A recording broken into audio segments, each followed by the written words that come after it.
All right, greetings everyone. We are live again. Dynasty Amir, search for Uhuru. Thank you all. Thank you so much for joining us.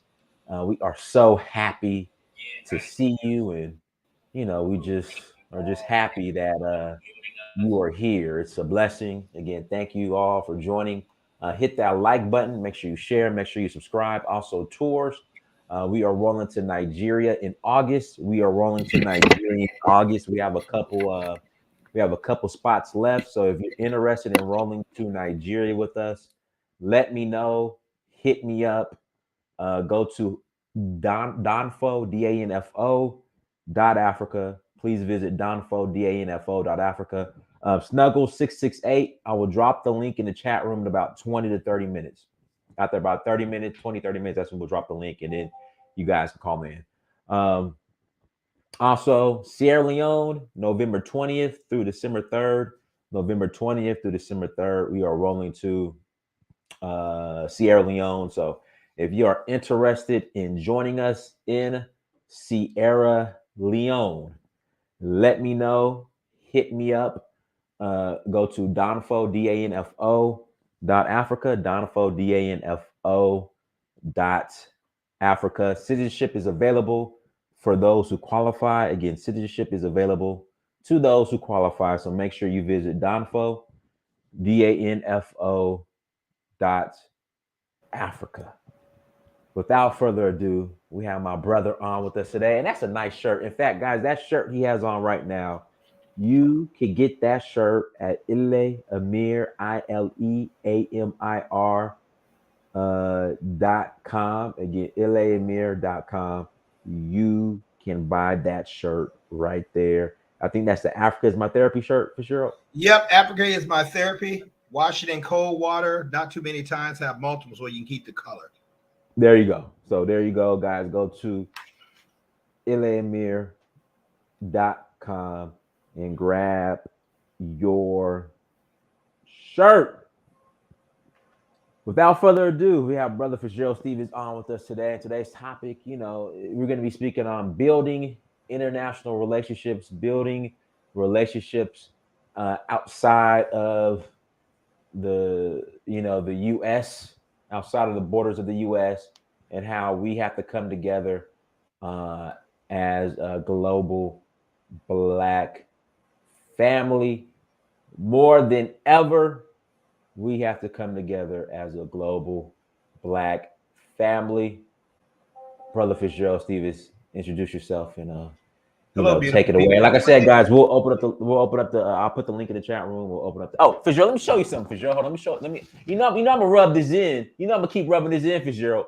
What's that right there, Fitzgerald? What's that right there? University of Georgia national champions. Yeah, who's that? Who's that in the in this red right here? Who's that? University of Alabama. Okay, and what happened at this game, Fitzgerald? What happened? Georgia won the national championship by defeating Alabama. Don't that look good, Fitzgerald? See, I'm an alum. Since I'm an alumni, I get this for free. Since I'm an alumni, they ship this to my house for free. Since I am a Georgia alumni, not just a fan, y'all. I am an alumni, and don't forget former player. And former player. No. So there you go. There you go. Okay, so I'm gonna rub that in until we face Alabama again. But like I told my friend at the gym, who's a Bama fan, y'all might not even make it out the West this year. Hey man, y'all might not even make it past Texas A&M. Man, you know what? You and me with the way Deion Sanders is recruiting down at the historical Black colleges, man. He's picking a lot of 4-star recruits, 5 stars. His son is actually a 4-star quarterback, and he's down there playing. Right. So and man, I am all for that. I would love to see the Morehouses, the Gramblings, the Southerns, the Dillards, the Fists. The Howards, all those great universities. I would love to see them, really start putting competition on the Division I teams, because I'm a firm advocate that nobody goes to see Saban play or Kirby Smart or Jimbo Fisher or whatever you or whoever star so-called coach play. They go to see the players, and the players are the one that comprise this team. And I would love to see the balance of power. When I say balance of power, shift to the HBCs, because once the balance of power shift, then comes the television contracts, then the revenue goes up, and then you can build great facilities, and you really compete on an equal level. You know that, and that money can be put in so many other education programs, start recruiting. You make your medical program better, your veterinary program better, engineers, business, and any other thing. So this can have a real trickle down effect. So enough of that, So man, I just I just brought the subject up, and then it goes on here. Someone said I'm changing the subject. So Prince, let's go ahead. No, don't worry about that. Let me read the super chat real quick. Mississippi Delta guy, you still haven't hit me up in regards to Sierra Leone. So again, you still haven't hit me up in regards to Sierra Leone, Mississippi Delta guy. But I am pro ADOS FBA. I agree that that only mutually beneficial alliances are good. And then he's back again. Thank you for the super chat. Power to the HBCUs. Power to the HBCUs. All right, go ahead, Brother Fitzgerald. Yeah. So that fits along with it could be a crossroad with somewhat what I'm saying. Oh, I'm sorry. Good afternoon, beautiful people. My name is Fitzgerald Stevens, YouTuber, influencer, and more importantly, a personal friend, a longtime friend of Prince Dynast Amir. So Dynast, thank you for having me on, and ladies and gentlemen, thank you for taking time out of your schedule to join us. We appreciate you. So I see we're going to continue this family series. I mean, we can run that out till God calls us home. But family first starts with unity. Everything comes about with unity. Unity is the economic antidote to slavery. I heard that off of Planet of the Apes when I was 8 years old, watching it at my cousin's house. And that statement has stuck with me all these years. That was almost 50 years ago. And he said the unity is the antidote to slavery. For some reason, our families have vehemently been under attack. Through many means, specifically governmental means. I think we're the only group that I know of that the warfare is so fierce. And many of us have fallen into that. Prior to the 1960s, over 80%, it's probably as high as 87%. There's statisticians in the chat. Please check me out that way I can get where my facts can be correct. They were raised in two parents' homes. They had their own business. They were able to unify. The black dollar did not circulate for like 6 hours before it left the community. Now, why was that? Because we, particularly in the United States, that's all we had to depend upon is each other. Because one good thing, and I mean a very, very good thing about discrimination and the Jim Crowism, it forced us to stick together. I mean, it forced us to support each other's businesses because we knew the other side wasn't going to do that. And so we had a booming black economy. Now for some reason the government saw that as a threat.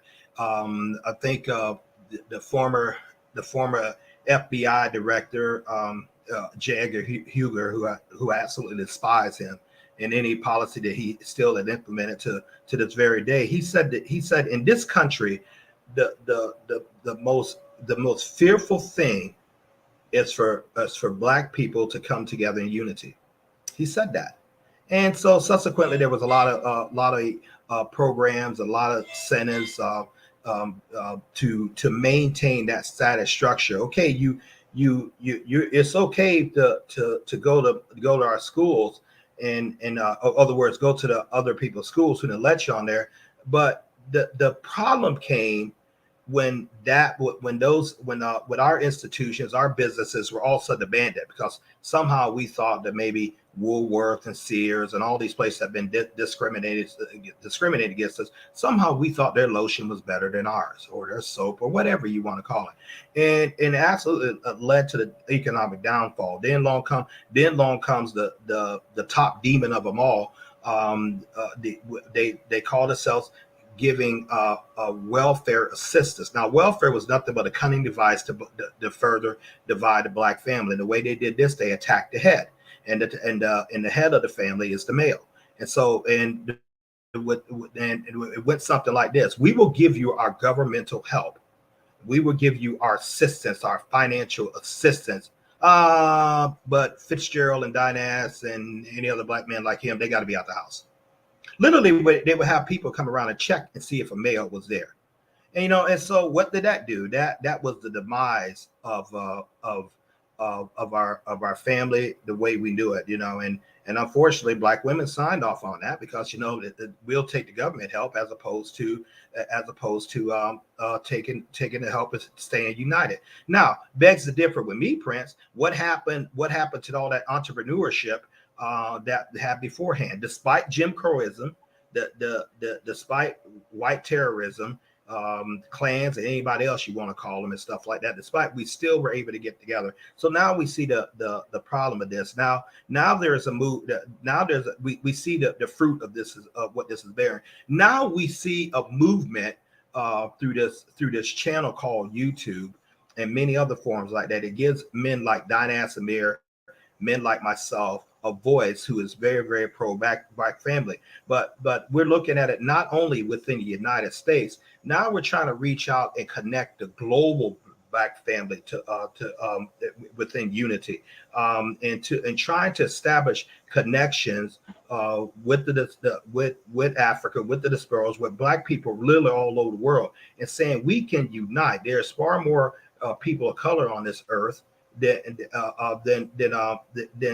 colonialism and things like that. They just happen to control the resources. Now, we can't keep feeding that by supporting active institutions, medical institutions, educational institutions, or any other structures that cost us our family, that cost us our children, cost us our unity, and we can't keep doing that. And fight them, yet and fight other people in our group who want to keep things as a status quo, meaning that we try to unite and love everybody. I'm not saying that. I don't believe that. You have to first take care of home, and so we need to form these alliances and these coalitions and things. And then there's perplexing to me is what is, I don't have any other word, dumbfounded. Why we keep giving our support. And let me go on the record right now: I am neither Democratic or Republican. On my voter registration over here in the United States, it says independent. I vote for the person who best represents my agendas, and my agenda. Actually, mine says Democrat. I think I'm a registered Democrat. Yeah, well, let me tell you a little bit about your Democratic boys. Right. I mean, I don't vote Democrat. I didn't vote Democrat last election, but they were the one that's were the progenitors of that Welfare Act, the one I just spoke about, and they subsequently keep deliberately doing things that divide the black family. They're the guys real big on a school to prison pipeline.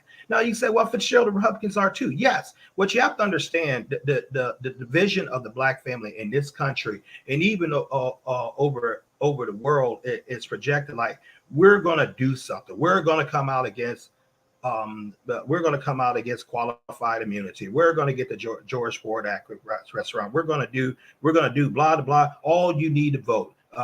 They come up there and say, hey, they're going to take your Social Security and all that, but they are openly enemies to us, as well as Republicans. Well, at least they're going to come at you head on. And for a lot of things, they will do other policies like shut down a lot of the immigrations. Democrats will give immigration to anyone, and things anything goes. More rights to LBGT, transgenderism and stuff, which a lot of stuff that black people from inception has been clearly opposed. I remember Obama tried to go down and run that stuff down Kenya's scroll, and the Africans basically told him, man, go walk off a short pier. So but they told him that he tried to pull that. I saw that. He tried to pull that stuff down in Uganda, in Kenya, like, man, what the hell are you talking about, man? We don't do that here. So so okay, now we see that there are a lot of divisiveness with Black Americans, Black people in this country. Now let me spread it out a little further. Okay, so some of us say, okay, uh, there are other Black people. There are other Black people all over the world, and you look at them, and many of them are facing similar type attacks on their culture. So my point is, man, if we could just unite, if we could just unite our economic pool, if we could get our families and our strength back through the unity of the family, and man, and we can punish these people who seem to think it's cool for us to be beat up and 13-year-old boys shot and they can't recognize a toy gun like they did with Tamir Rice, and but yet they can go in and shoot a Breonna Taylor and things like that. Now let me bring it home.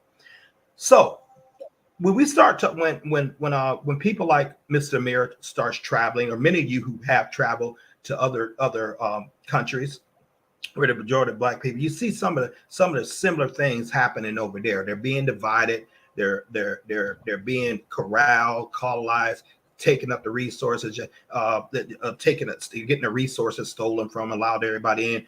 People come in from foreign nations, and like the arrogance of our president over here, that's going to tell him, Africa, you can't. You're a sovereign nation, but you don't vote. And you vote for Russia. In essence, going to punish you. Like, who the hell are you?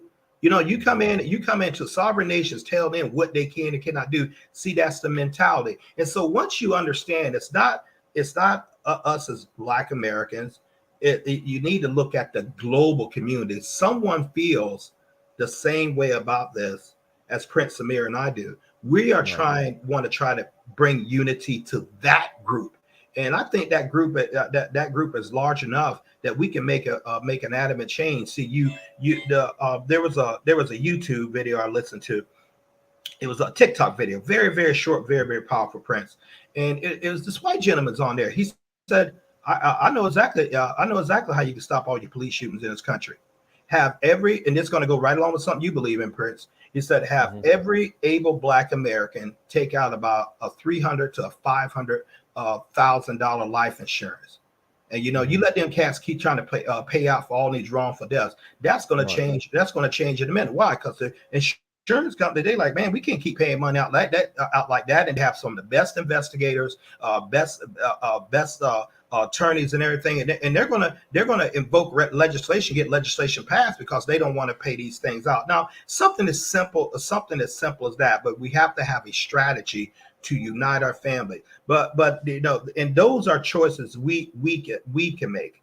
There is no one oppressing us that we can't unite. There's no one oppressing the black man and black woman so much as like, hey, we can unite one strong family, talking to other strong families, pooling our resources together like the immigrants do a master job at this. That once you pool your resources together, you have economic wealth, and once you get economic wealth, you use that for political wealth, and man, you can change whatever you want. And so, but it has to come with strong families. I read a report earlier this week. And it was on a Phil, not I listened to a report. It was on a Phil Scott show. He was talking about the discrimination in the medical field. Like for example, do you know there's a general consensus that when you go to doctors, if you're Black, they think you're faking about your pain. They think you're their rules and their teachings literally teach them that or they accept that they know it's to be a lie, but Blacks are more tolerant to pain. Blacks are crying wolves and everything like that. So you got the economic system, the medical system, and so many things killing us. Okay, well, let's go ahead and start really building up our own institutions where we can have our own clinics, where we can have our own banking, where we can have our own things like that. But all this starts with the family. That's my humble belief. And so you work with those who want to work with you. Understand, ladies and gentlemen, not everyone is going to agree with me on this subject, I don't know why, except maybe some self-serving self-interest. We have plenty of them, so-called black leaders, black Americas, and many people over the world globally don't have leaders, because those leaders are move in a lot of ways that is anti-black.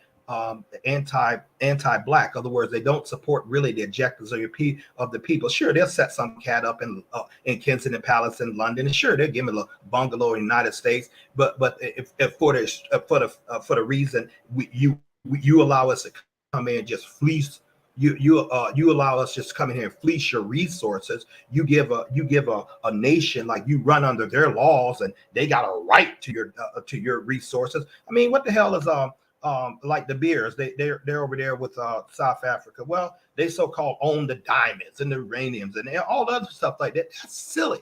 But I think I'm going to go on the record saying this. I'm really going on record, and I believe this.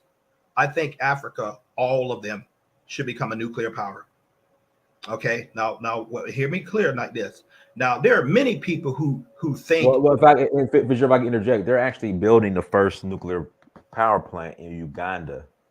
I think it should be spearheaded in Nigeria. They're the one with the practically the most resources, practically the most black control to do it. But that's great. Why do I say that?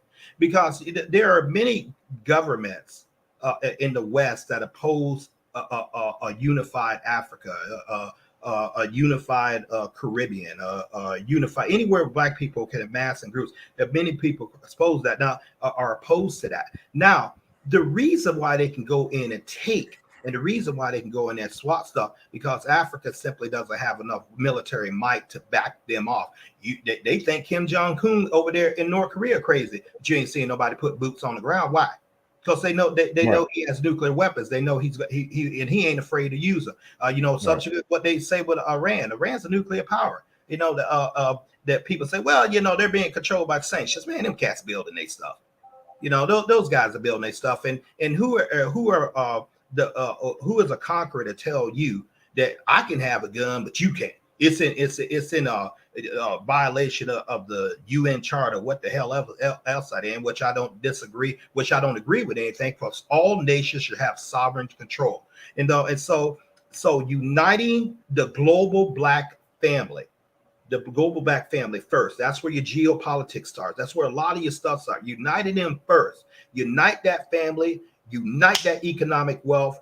Purchase that power wealth. Punish any politician that passes anti-black legislation, anti-black family legislations, just like the other groups do. And then it's hard to, man. Our people are so like brainwashed, Fitzgerald. No. But okay, let's go and say our people. Okay, all right, I'll give you that. I've heard that. I've been a student of the game a long time in reference to that. A lot of stuff I agree with. I'll talk about Fitzgerald. If I get it real quick, and to prove my point, yeah. Ice Cube, last election, Ice Cube said, listen, before we give away our vote, let's see what we can get for it. Our people just try to revoke his black card, Ice Cube. Okay. About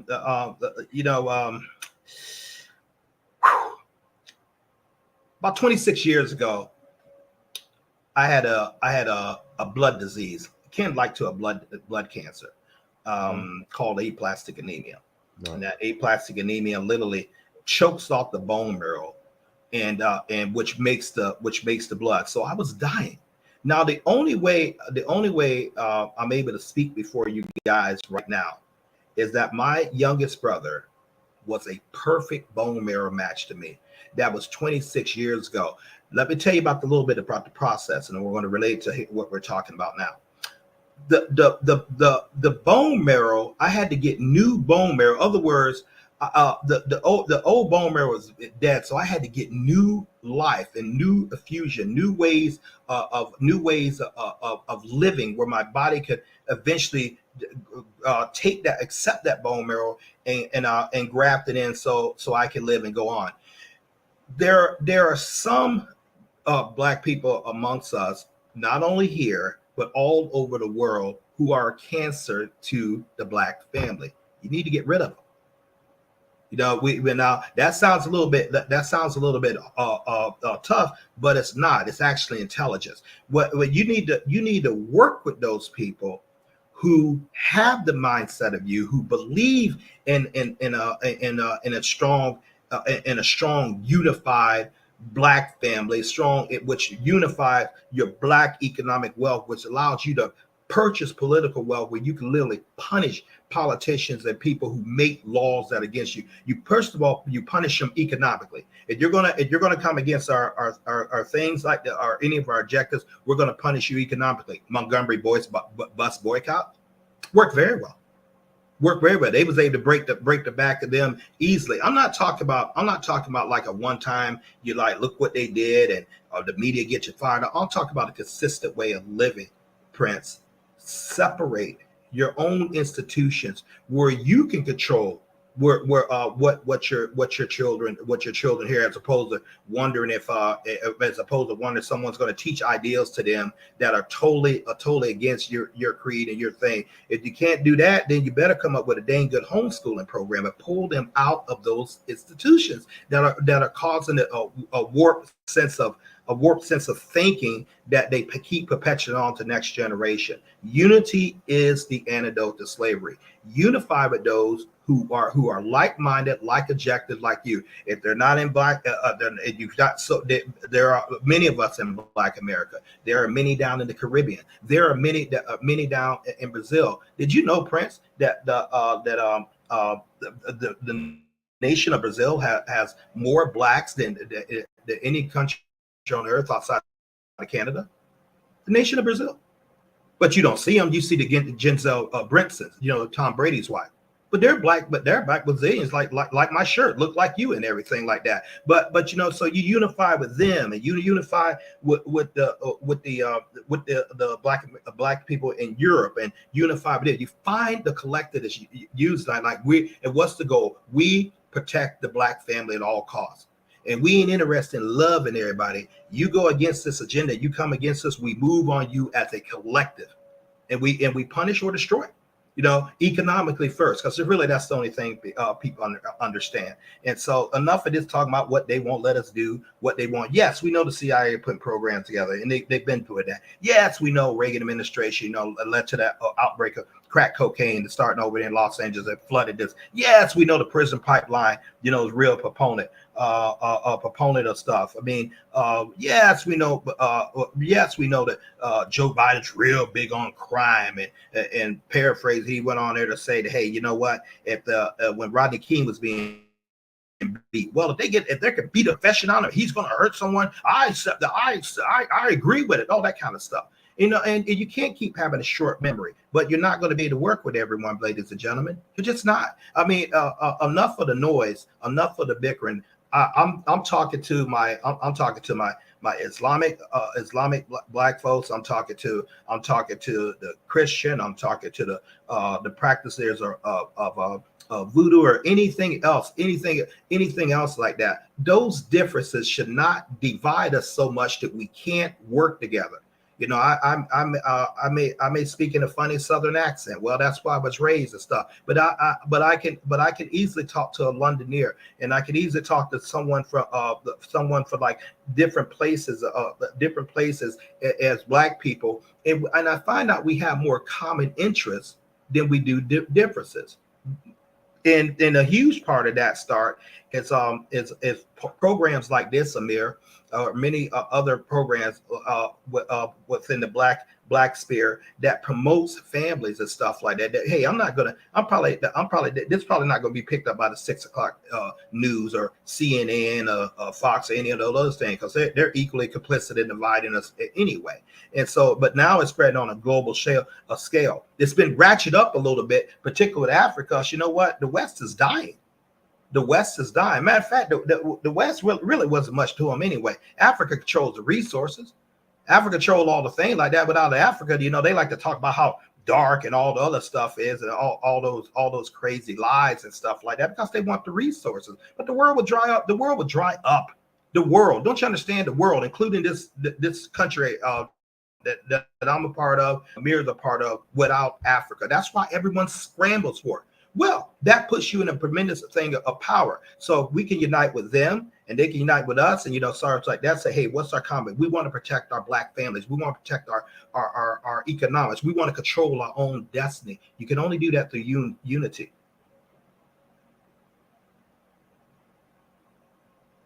Hey guys, we're gonna open up the lines here. We're gonna open up the lines. Link will be in the chat room.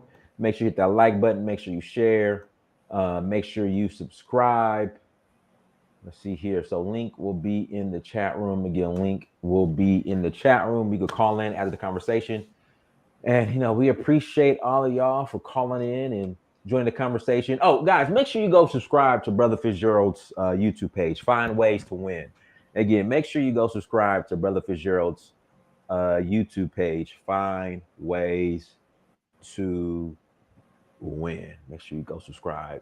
Even though find ways to win.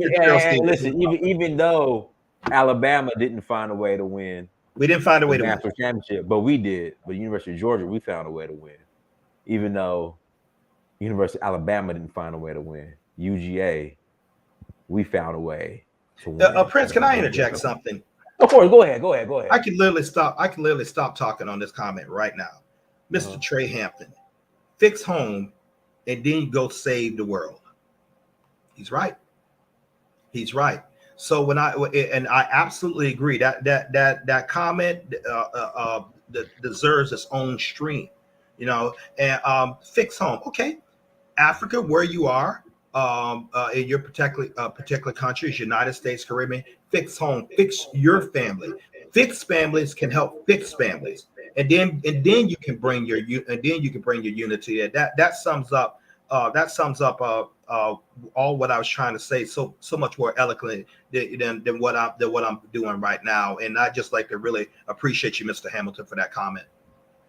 Okay, guys. So links in the chat. If you want to call in, click on the link and join the conversation. Join the conversation, you guys. So let's see here. So, guys, me and Fitzgerald, it's been 15 years. Yeah, it's gone by quick. Another 15 years. Another 15 is going to go by just as fast. And so we have okay, Prince.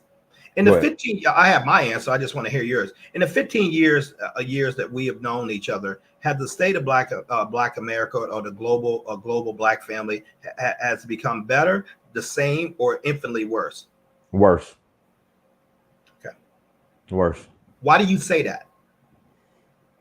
I can't. Some of the stuff I can't really mention on YouTube, but I would say this: the crime rate in our communities is higher now than it was from when I first met you.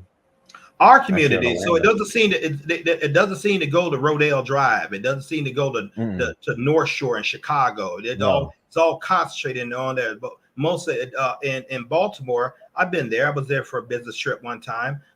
There was actually some pretty nice areas in there. I think Prince George County is one of the most. Yeah. That's in the DMV area. That's but I'm saying, but it doesn't seem to go to those wealthy. Fitzgerald, let me interject. Nah, Prince George County is kind of getting out of hand now. It's Fitzgerald. It's changed. Prince George County, it's getting rough. Well, Prince George County, yeah. Well, I mean, then okay.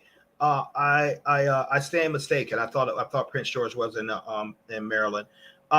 Well, it's in Maryland. I think is it guys? Is Prince George? It's not too far from Boston. It's in the DMV, so DC, Maryland, Virginia area. I just don't know, but I just don't know where it. But it's getting rough. So you got these, so a lot of the parents of these kids, and I don't understand why Fitzgerald. It's kind of similar to Stone Mountain, where these parents are retirees or they got good paying jobs, but the kids just want to thug out.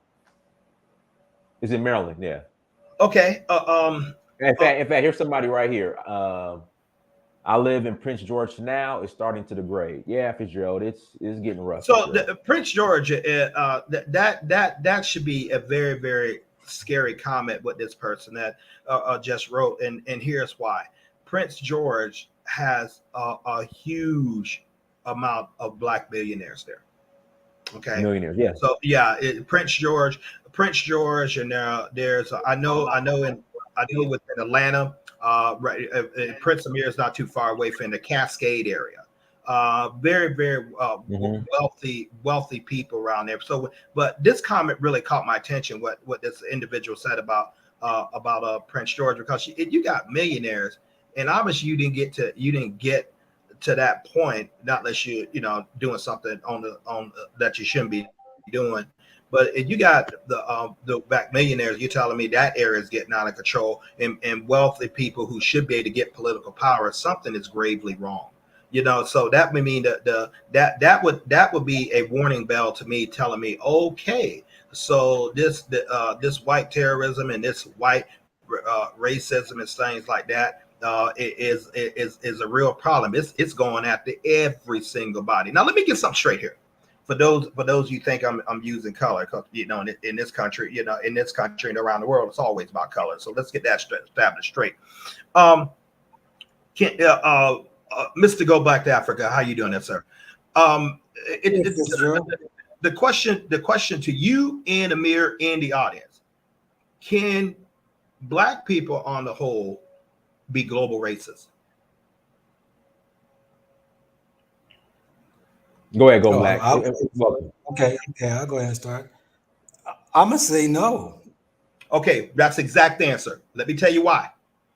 Racism and racism is a power move.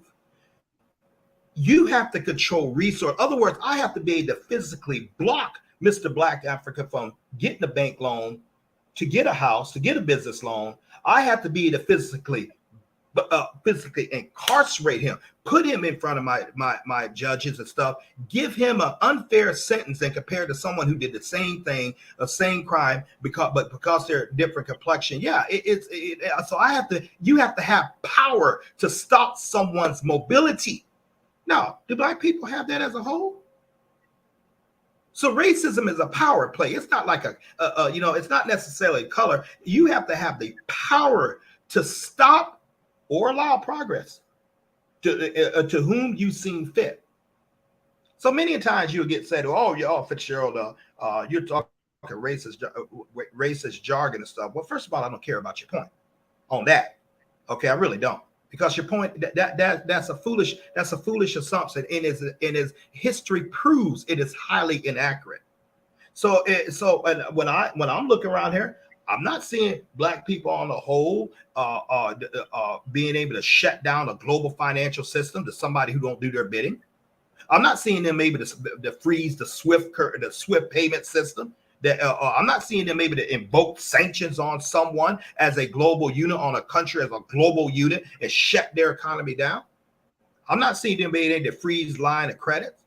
I'm not seeing them able to be able to pass legislation and laws that really would stop the advancement of their groups. Yet this is done to the global black family continually.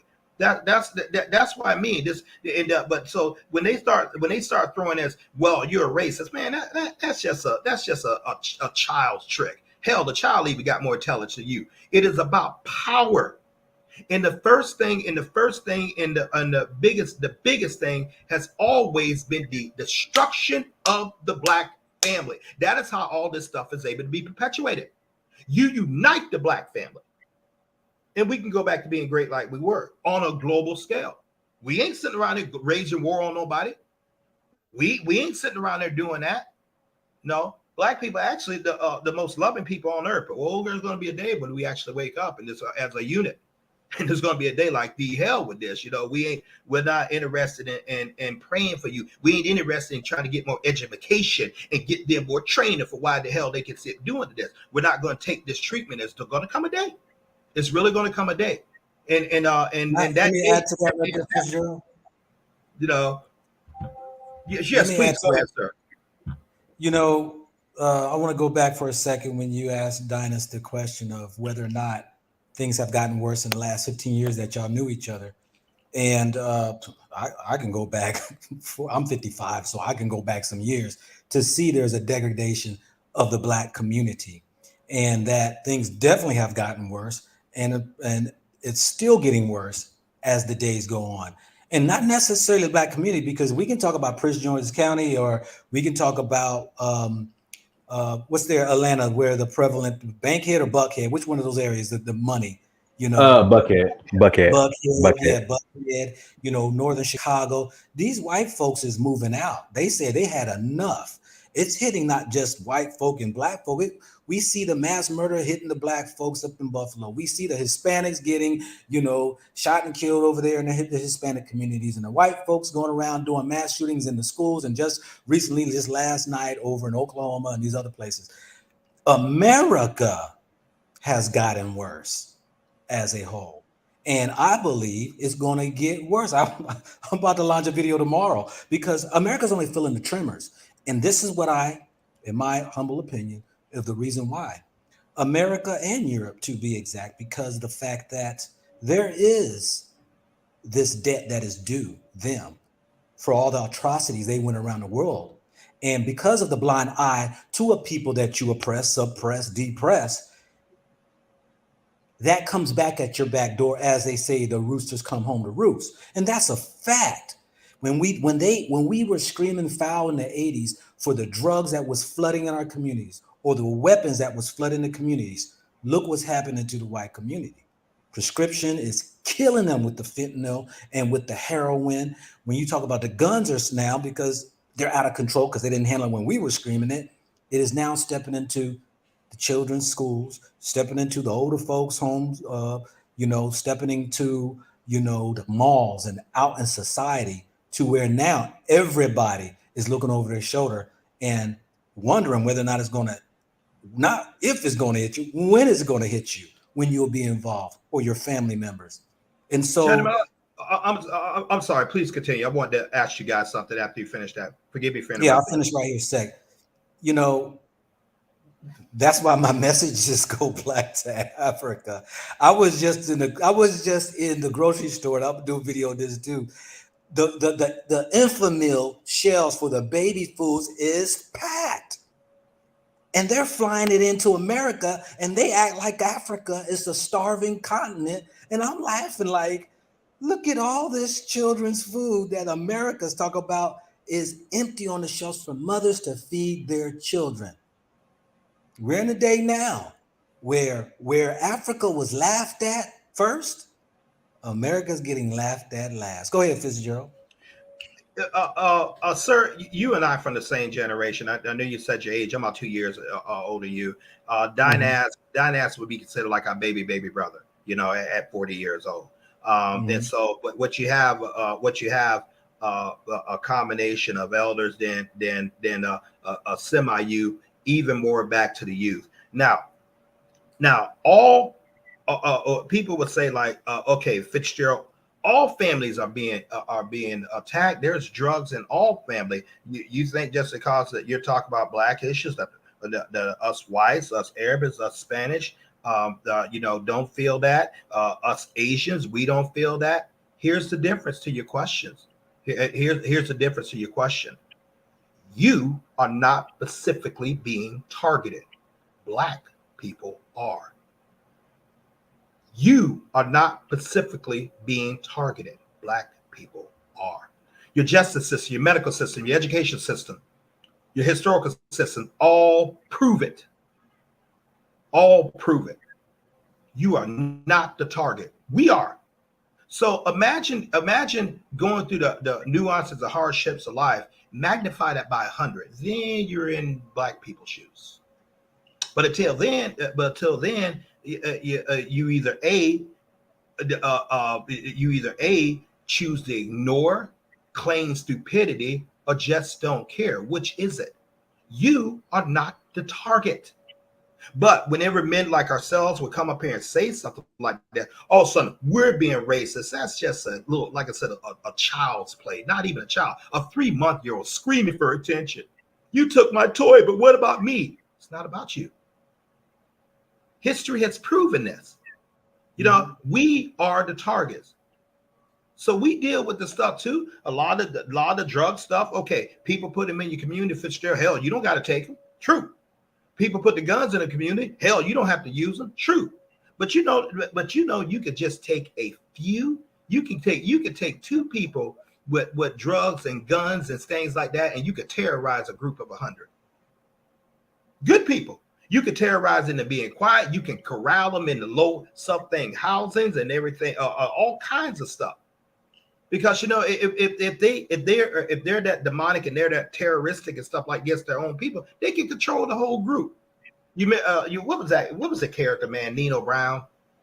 Yeah. With Wesley Snipes. No, Mr. New Jack City. They took over a whole complex that terrorized the people and flooded that place with drugs, run things out of there. They were, but the concept is the same. A few can terrorize the many, provided that the few have the right power, the right weapons, the right money, and everything. So you get what I'm saying. So sometimes it's not a matter of necessarily I'm going to agree with you, I'm going to do a choice.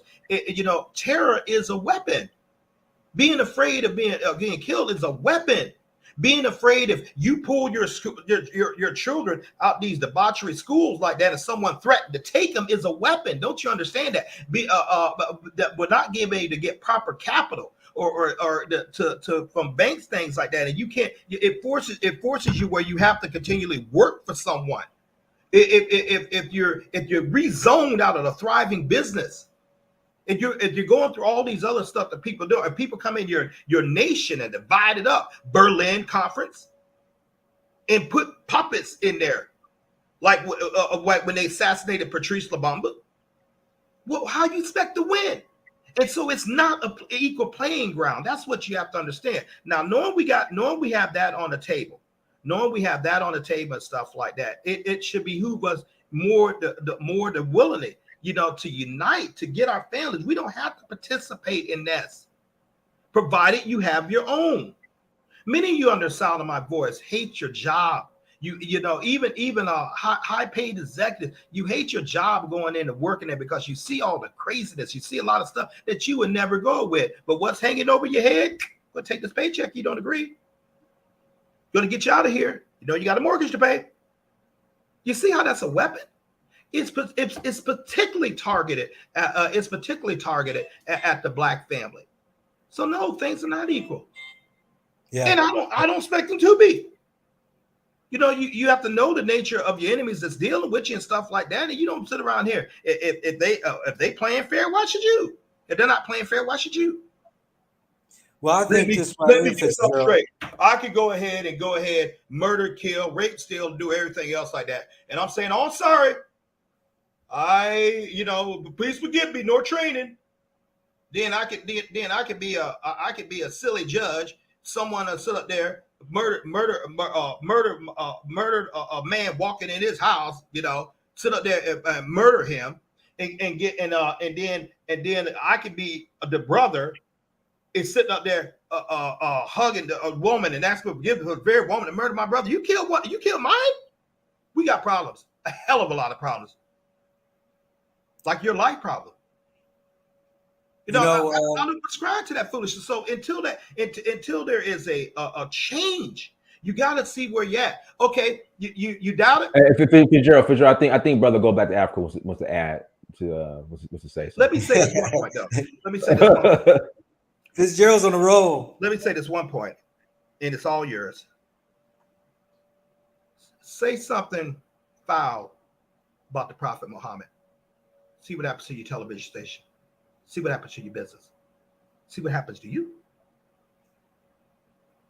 Now that same type of respect, fear, whatever, it communicates. We're not to be messed with until we understand how to communicate somehow, some way that we're not to be played with. We already going to be someone's constantly plaything. Please go ahead, gentlemen.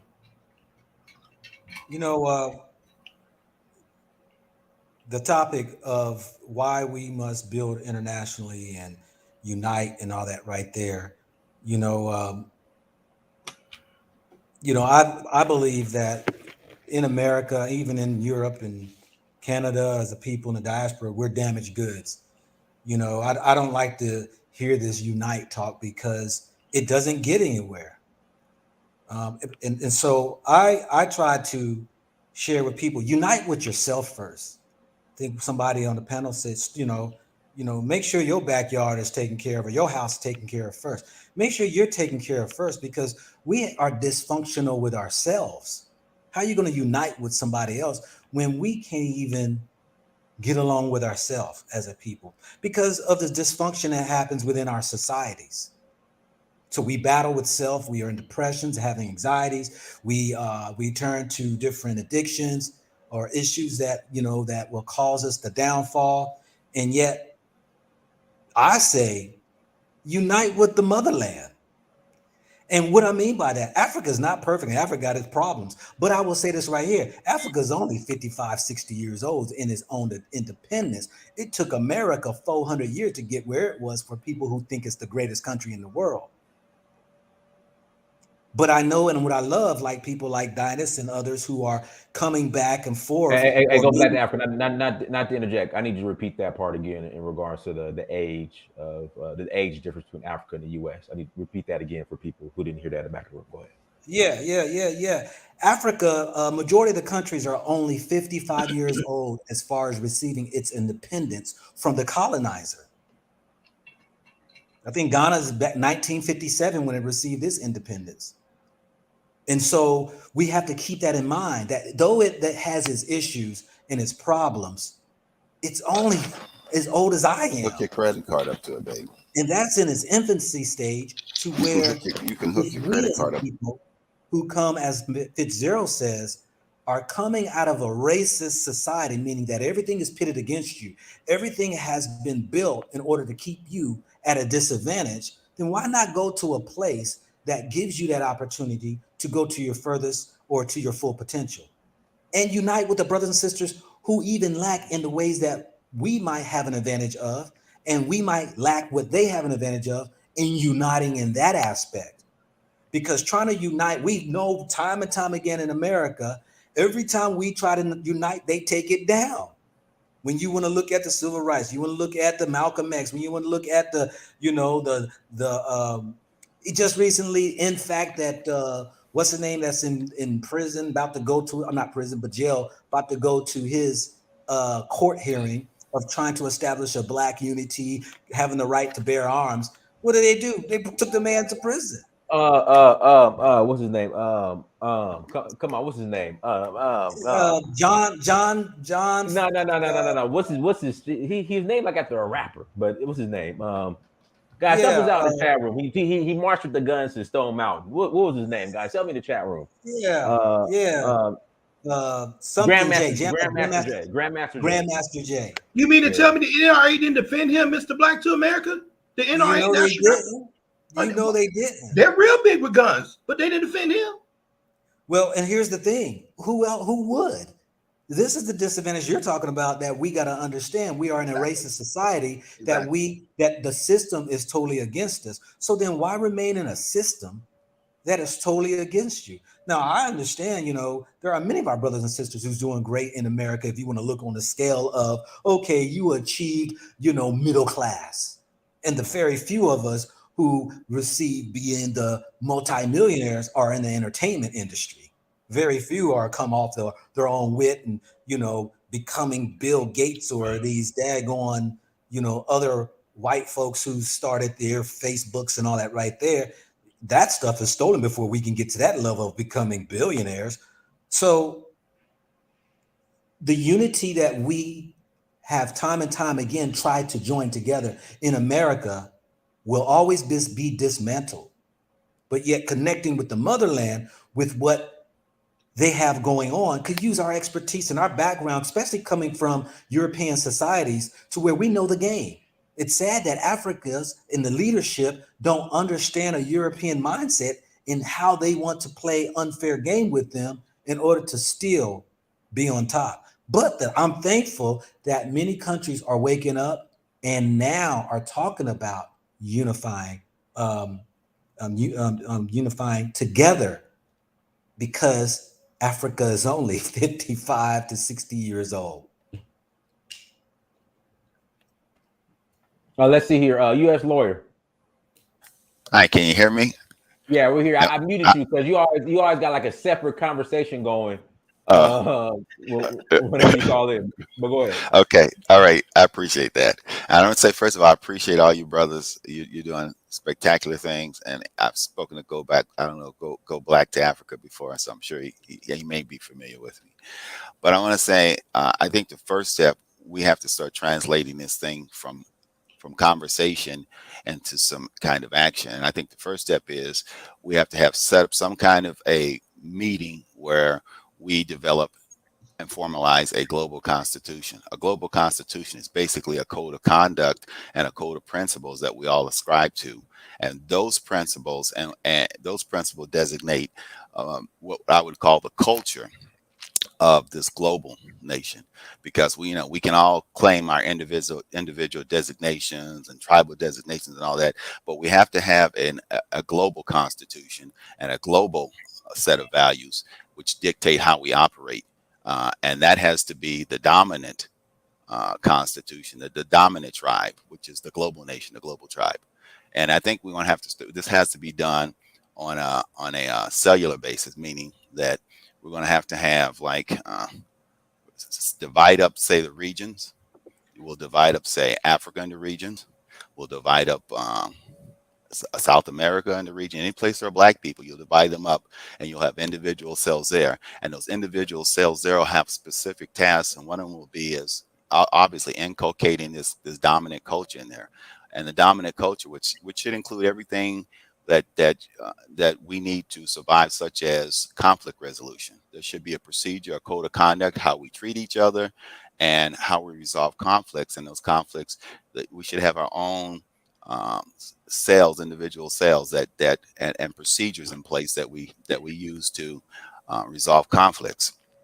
And then the other thing we have to do is there should be some kind of a fee. We should also, the one thing we have to make sure it does is that we have strict policies about corruption, because what everybody has to feel is that any money that's donated, any money that's put in is accounted for, and you have to have some features that allow for any particular group to do some auditing of all of the finances. So you have to counterbalance that with the fact that you're going to need to have these disclosures. You're going to have obviously some of the members in this case are going to have to be public members, and you're going to have private members. The reason you want to have private members is those private members, you want to be able to find people, identify their strengths. Like if you've got military expertise, if you've got accounting expertise, if you've got legal expertise, you want to identify all the members by their expertise, so you can then utilize those expertise for the benefit. And you're going to have some people that are going to have to be what I would call private members. And those private members you're going to need, because you're going to need to start planning people within government organizations all over, and who can relay information back to a central committee, and the central committee then can make decisions about how you organize. But I think the bottom line is this is going to have to come from black men. We're going to have to be the leaders of it to get it started. And we also have to, at some point, we're going to obviously bring in some black women, because black women tend to be the workers. What we have right now is that we have white society that's utilizing black women as their mules. I mean, so they're utilizing the strength of women. Women tend to be the organizers. They're utilizing the strength of black women, but they're utilizing them in ways that are not amenable to black causes. They're actually utilizing them for a lot of nefarious things that on a broader scale are actually anti-black. So that's all I want to say. I appreciate you, brothers, what you're doing. And I am going to give you a little plug for a website I set up. It's called theafricanunion.com. I have developed the Constitution. It's just in the initial stages, and I think at some point, brothers going to have to get together, just as the founders of this country got together, worked out a constitution. We're going to have to get together, formalize a constitution, and that's the only way we're going to be able to go forward with this. At some point, it's got to stop being a conversation and being an action. So I'll leave it at that. And like I said, I appreciate you, brothers. I got a busy day today, but I welcome any input or comments anybody has. So thanks. Appreciate you, brother. Thank you, sir. All right, guys, links in the chat room. If you want to call in and add to the conversation, you can. Again, if you want to call in and add to the conversation, you can. We'll take one more caller. Again, we will I want to take say something, one more. Dennis. Go ahead. Go ahead. Yeah, I appreciate our brother who spoke and all that right there. And um, there's things set in place already that we can go ahead and take advantage of, and don't have to reinvent the wheel when it comes to an establishment. Africa is a beautiful place. I believe that is a great start, because I mean they're starting to wake up to these democracies and these governmental entities that have been following that is failing them, and I think eventually, where this epiphany will sink in and create even better change for a lot of these countries. I mean, we can benefit, brothers and sisters, coming into these countries, getting in where we fit in to help assist and be part of as well. We don't need to change anything in an African country as far as coming and make it to tailor it the way we want. But I believe that, each individual one we're doing, our actions, as long as you're doing actions. I know you're doing some actions, Dinus. You're coming to the continent, you're getting, rooted in, and, doing some things, setting yourself up. And then a lot of us out here are doing that. And I believe that, that is the way, because those who wants to sit still and hope for a better day in America, hey, I wish the best for you.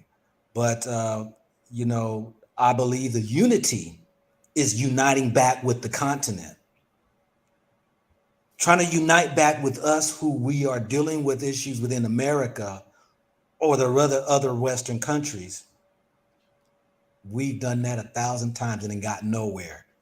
And it's just not going to happen, because a system is in place to keep us from uniting. And once we realize that, then I think it would motivate people to look on to other places. Now, I've said before, it ain't got to be Africa if you feel like Africa ain't your place. But go somewhere that, because this is a free world, really. But though that they got borders to keep people out, there are many of us who are in other places. I just believe Africa is the place, being that's the origin of humanity, and also for us people. And that I believe that we have a profound impact in coming to the continent to help and assist it rise up to its full potential, beyond going to other countries that really don't have a concern for you, because you're still looked upon, really, as someone different. But that's how I see us uniting. Cool. Police, go ahead. First thing first, my brother. You know what I'm saying? Appreciate you having me on your platform. Salute to what you're doing. Salute to what you're doing with the tours, bringing people from America, from all over to Africa, being a guide for them. Salute to Mr. Fitzgerald. You know what I'm saying? Alabama for the win, except for against Georgia. So, salute to Mr. Go Black to Africa. I watch his videos too. So, and salute to the chat. Now, when when I listen to y'all brothers, I've been listening to Go Black to Africa for about 6 months, and I came on his platform one time, and I was speaking what I was speaking on, far as black people, far as looking at the black race or black Americans as a business. You get what I'm saying? So it's just funny that it's not funny, but it just shows how to hear him talk now for where I heard him talk 6 months. You know what I'm saying? He's basically saying the same thing I was saying 6 months, but 6 months ago, it was like, oh, okay, that's negative, or can we come up with something positive? You get what I'm saying? So a lot of times with black people, it's just that it's the messenger. We got this weird thing about the messenger. Like, our messenger have to have the best suit on. The messenger have to have the best hair. He can't have he can't be cross-eyed. He can't wear glasses. You know what I'm saying? He got to be 6'3". You get what I'm saying? We have this weird thing in our community with the messenger. So that's why even with the brother U.S. lawyer, he was on here talking. His plan is just a plan. It's a good plan, but he tried to correlate that with the forefathers, the fathers that are created the United States. But it's easy to come up with a constitution when you got a military behind you as you're speaking. It's the same, Diners, you already know I'm from the streets. You get what I'm saying? So just like we had a personal conversation, I actually told you how many times I've been arrested, and you was like, God damn, no. You actually said, how did that happen? You get what I'm saying? So, but the thing about it is, when I'm on the streets and I'm making street rules and street laws, it was easy for people to go along with it if they thought I would blow their brains out. If they thought that if they didn't think that I cared about going to jail for years at a time, you get what I'm saying? Nobody would listen to me. So it's the thing of it. A plan is always good, because I played football too. You could have the best plan till somebody run up and punch you in the mouth. You get what I'm saying? And all the plans go out the window because you're not dealing with warriors. See, we have a lot of intellectuals in our community, but we don't have a lot of warriors. You know what I'm saying? Or even if we do go to war, you know what I'm saying, we go to war out of emotions against each other. It's not strategic. It's nothing that we do as Black people that would be considered strategic. You know what I'm saying? If you read the book on Black people, it would look like a business built on they would put the Black business book right next to the Enron stock book. You know what I'm saying? How to fail at something, because that's the way it goes. Our shit keep going down. It's on the down slope. So you get what I'm saying? Now I hear all the brothers keep saying that we're getting worse, it's getting worse, and it's getting worse. By that logic, Dinus, if I keep taking money out my bank account and not putting any money in, I deplete my funds. I would no longer have that account. So I'm just lost on, maybe it's me as my message, but I hear everybody talk about we're not doing better. We're getting worse, worse, worse. By that definition, by that logic, we're doomed. So the only thing I agree with brothers on is having an Africa plan. Staying here, it's like a mirage of their goods and services. Black people will be oppressed long as they got central air and heat. Black people will be oppressed as long as they can go to McDonald's at 3:00 in the morning. Black people will stay oppressed long as they can go to Waffle House and get something to eat. You get what I'm saying? So it's one of those things to where the goods and services keep Black people. We will stay under the radar as long as we get the minimum. You get what I'm saying? So, and then the same thing about it in the United States. United States let you complain all day. And just like with anything, Black people, we take the complaining to another level. It's the same way with playing basketballs, same way with playing football. You score a touchdown, regular people, they might throw the ball down. Black people, we got to spin around, do a backward flip, stick the ball in your ass, spit it out your mouth, do a trick or whatever. And then on basketball, we got to jump her up in the air. We got to spin around in the air 40 times. You get the same 2 points. You get the same 2 points, but we are about flair. You know what I'm saying? And the thing about it is, our other races know that we're about flair. That's why our entertainers are propped up and our intellectuals are shunned. Now, this is my last point before I throw it back to Go Black. You know what I'm saying? Or whoever. Is that when you have black elitists, or you have kids that grow up in a Black neighborhood where the thug, where the drug dealer, where the prostitute, where the robber, where the gangbangers, where they are raised up, and the intellectual or the smart Black person is considered a lame. Or hell, in some neighborhoods, if you're too smart, they'll say you ain't even Black.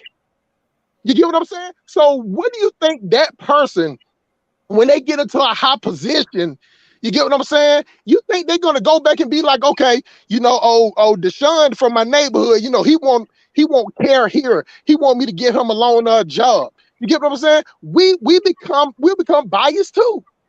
You get what I'm saying? Because the thing about it is that you cannot treat people bad and then turn around and think that they're going to do something good for you. In the same way as that, white people have no incentive to do nothing for black people. They let black people complain, but I'll take it even further. If I was in charge, if black people was in charge, and white people wanted me to treat them fairly, I wouldn't treat them fairly. I wouldn't give them no leg up. You get what I'm saying? So they have no incentive. The boot has no incentive to respect the ant. You get what I'm saying? The ant is just can mobilize, can run around in different ways and do whatever they do. They can muster up whatever they can do to put themselves in. But any given time, even if they ain't did nothing to me, I can come and step on their ant bed. I can just go pour water on their ant bed.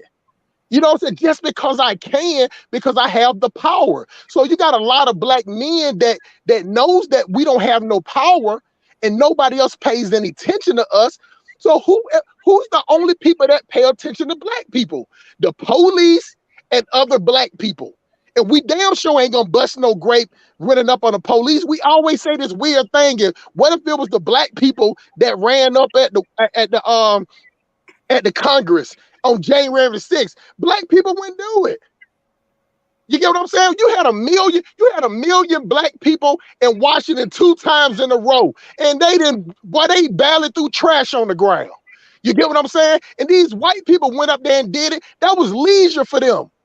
It was school teachers, regular folk working at Home Depot. It was regular people. The degenerates in our neighborhood, they have always saw, and I saw it for myself, it's more profitable in the black neighborhood to issue out destruction. You can sell destruction in the black community for $30,000-$40,000 a day. You get what I'm saying? It is no win for inner city black people to do anything else unless you get out of that neighborhood. As long as you're in that neighborhood, you got to keep up a front. And it's a sad thing to be unless you are apex predator. Because the only person that gets away with being a normal guy in the hood is an apex predator. That's somebody that they be like, okay, he don't fuck with nobody, but if you fuck with him, he'll blow your brains out. Those are the only people. Other than that, you got to play a role. That's why when y'all watch shows like First 48 and y'all watch other shows, y'all get this dude, y'all see the dudes in there, he don't kill 6 people, but you give him a cigarette and some KFC, he get the crime. Telling on everybody. That's how we act because we so dysfunction. We all over the place. So I don't believe it ain't no unity for black people. We are amalgamation of tribes the same way in Africa. The only difference in Africa, they can trace their lineage back. But I can be staying next to a Mende. The neighbor across the street could be from Zulu. You get what I'm saying? We don't even know what tribes we belong to over here. So we don't know how to stick together based on anything. You know what I'm saying? Just being black, that's just a word. Be one, black first, fight the power. All that's just words. We are the kings and queens of quotes. We got all the quotes. We got all the sayings. You get what I'm saying? We know everything because we know everything, and we knew everything because we knew everything. You get what I'm saying? We know everything except for how to get the boot off our neck. And most black people just don't even have the money or the resources to even go to Africa.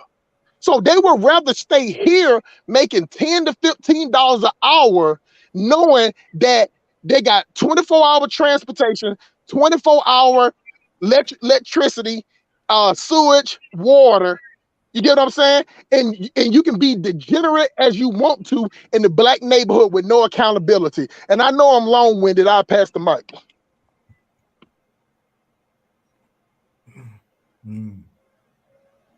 Hold on. Good stuff. I'll say. Hold on one second. We got but go ahead, go back to Africa. But we got Philippe is on now too. So yeah, Set Police Academy. Is that Mr. Lindsay? Is that Mr. Lindsay? Yes, sir. I'm sorry, I'm back there. I can barely see you. Okay, there you go. Okay, yeah, I'm back there. I'm sorry, Dynas. I've changed locations. I'm at my place out in Chicago, You know, I'm trying to sell this place. But you guys are on my topic. Go Black to Africa, Fitzgerald, Dynasty, Sim Police. I appreciate you letting me get a minute, because this is really where we need to focus our attention. I cannot tell you, Dinah, since I've been back here in Chicago, how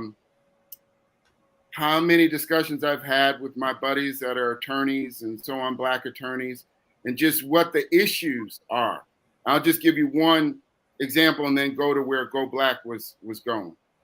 And that is a buddy of mine, his mom was one of the first Black female doctors licensed at a major hospital in Chicago. And he told me a week or two ago that number one, they passed a bill through the Chicago City Council to allow the University of Chicago police to make arrests. The neighborhood I live in is by the University of Chicago. If I can interject real quick, I always thought that the campus police still have full police powers. That's what I was taught when I was in Georgia at the University of Georgia, that campus police they can still arrest you anywhere. They still have the full police powers even outside of off campus. It depends on the state and what their licensing is. You know, some of them have weapons, some of them don't. The U of C cops, you know, I grew up here, always had guns, but they couldn't make arrests. They could write you a citation, and then they could call, because their radios were linked and still are linked into the Chicago police, that they could call CPD to make the arrest, but they couldn't make it themselves. But here was the larger point. The larger point was my buddy and his mom, who's now wheelchair bound, she's no longer practicing as a doctor, were rolling through the campus on the quads, and the University of Chicago police confronted them and told him he had to walk around. Now, I've lived here forever. You know, I now live in LA, but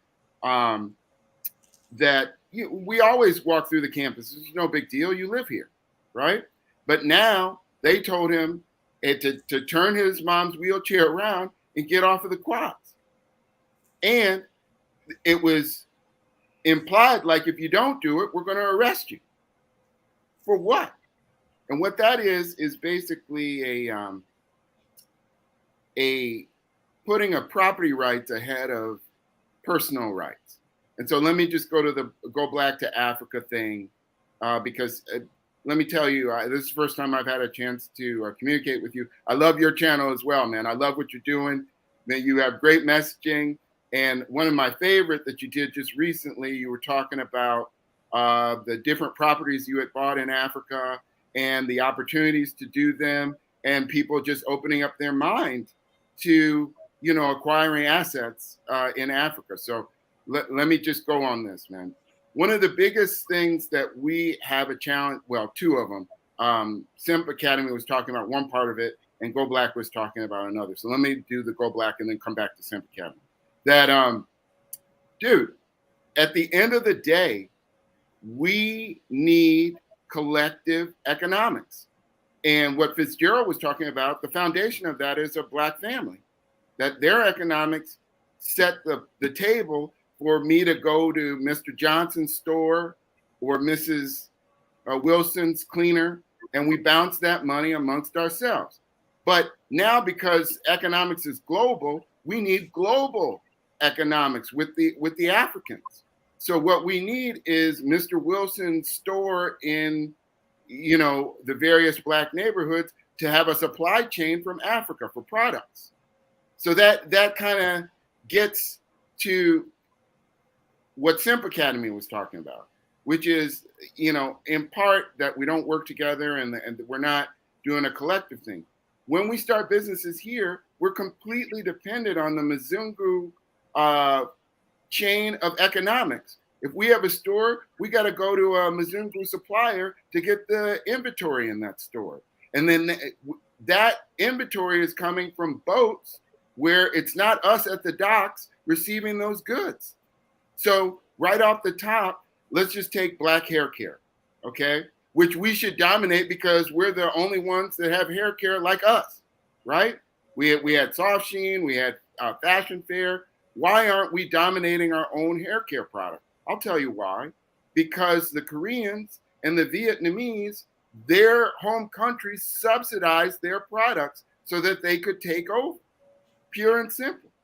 Now, why don't we have that infrastructure in Nigeria or Tanzania or whatever and supply chain it to our stores here? It's mindset, right?